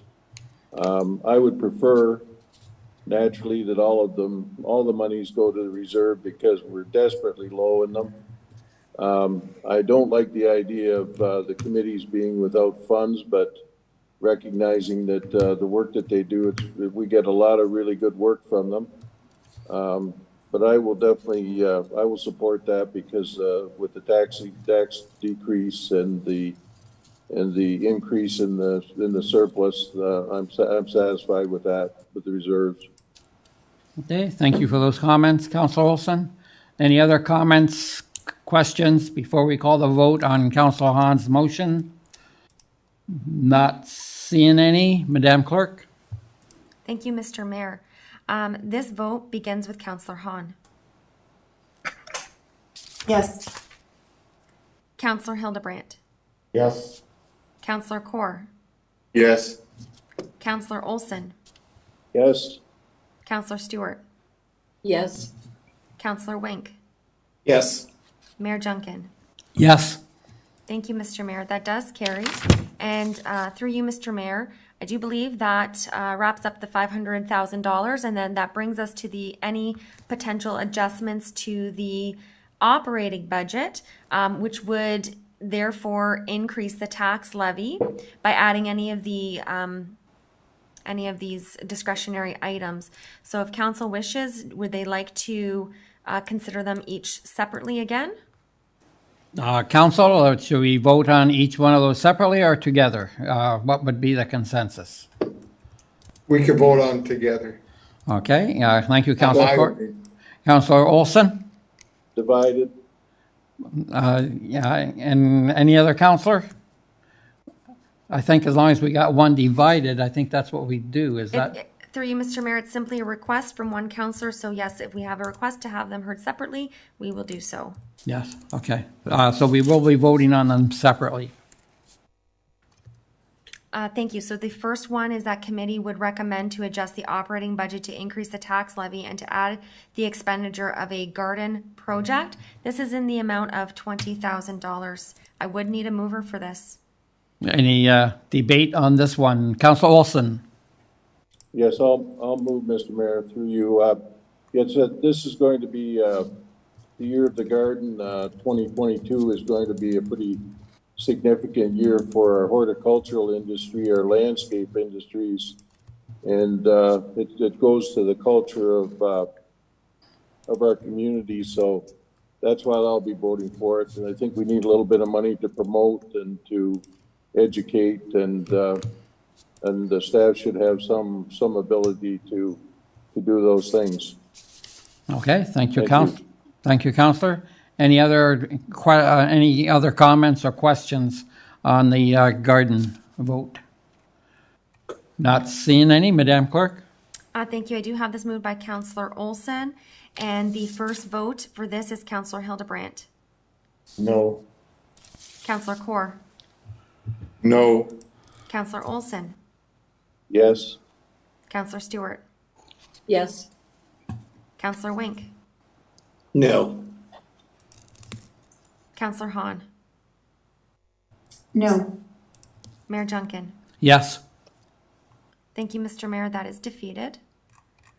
Mr. Mayor, our next item is for consideration is the additional, and I'm so sorry I don't have the formal name, but it's commonly known as the gypsy moth for the spraying. And then this would be in the amount of $166,000. And again, this would be to add to the operating budget, which would therefore be an increase to the tax levy, and it would be adding that expenditure for the $166,000.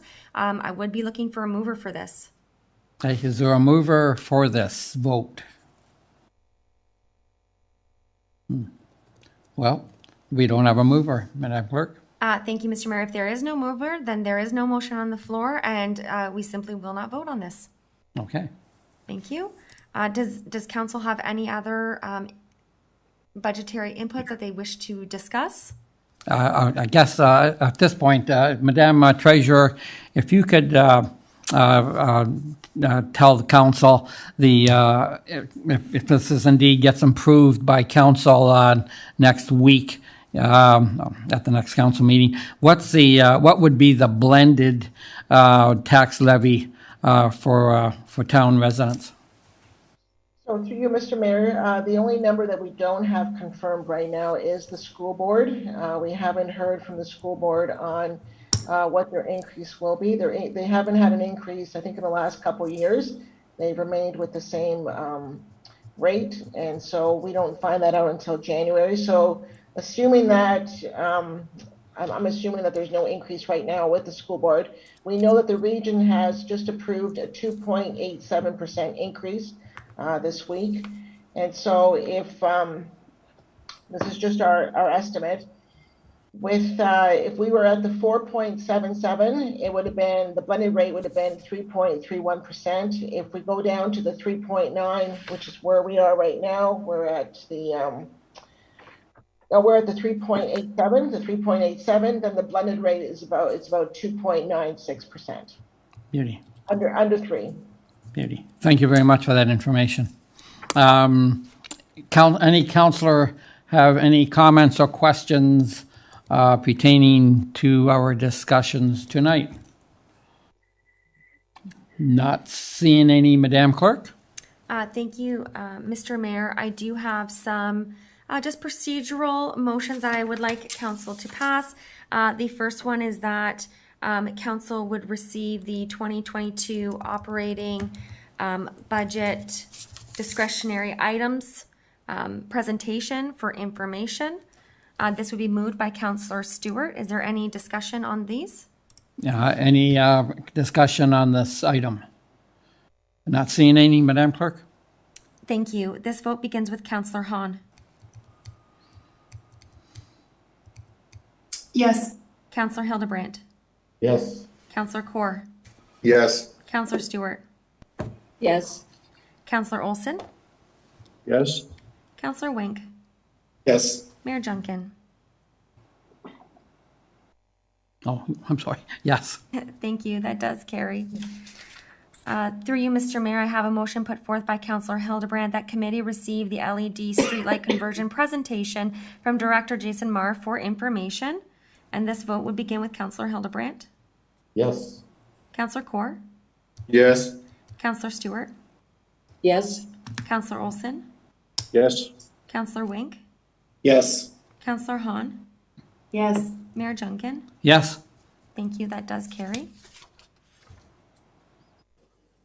I do have a motion put forth by Councillor Olson that committee receive the 2022 operating budget and that the 2022 water and wastewater budget presentations by the treasurer and deputy treasurer be received for information, and that committee recommend to council to approve the 2022 operating budget as amended, at their meeting scheduled for January 24th, 2022, and that committee recommended council to approve the 2022 water and wastewater budget, including an increase in the water rate of 7.5% and that the wastewater rate by 9.5% at their meeting scheduled for January 24th, 2022. To you, Mr. Mayor, for discussion. Okay, any discussion on the item brought forward by the clerk? Not seeing any. Madam Clerk? Thank you. This vote begins with Councillor Kaur. Yes. Councillor Stewart. Yes. Councillor Olson. Yes. Councillor Wink. Yes. Councillor Hahn. No. Councillor Hildebrandt. Yes. Mayor Junkin. Yes. Thank you. That carries. Mr. Mayor, I have a motion put forth by Councillor Hahn that this meeting of committee be adjourned. Through you, Mr. Mayor, this vote begins with Councillor Stewart. Yes. Councillor Olson. Yes. Councillor Wink. Yes. Councillor Hahn. Yes. Councillor Hildebrandt. Yes. Councillor Kaur. Yes. Mayor Junkin. Yes. Thank you, Mr. Mayor. That does carry, and it is 8:53 p.m., and you can gavel out your meeting. Good night, everyone. Good night, everyone. Congratulations, Good night. council. Night. Yes, it was indeed a good night. Okay, very good, Madam Clerk.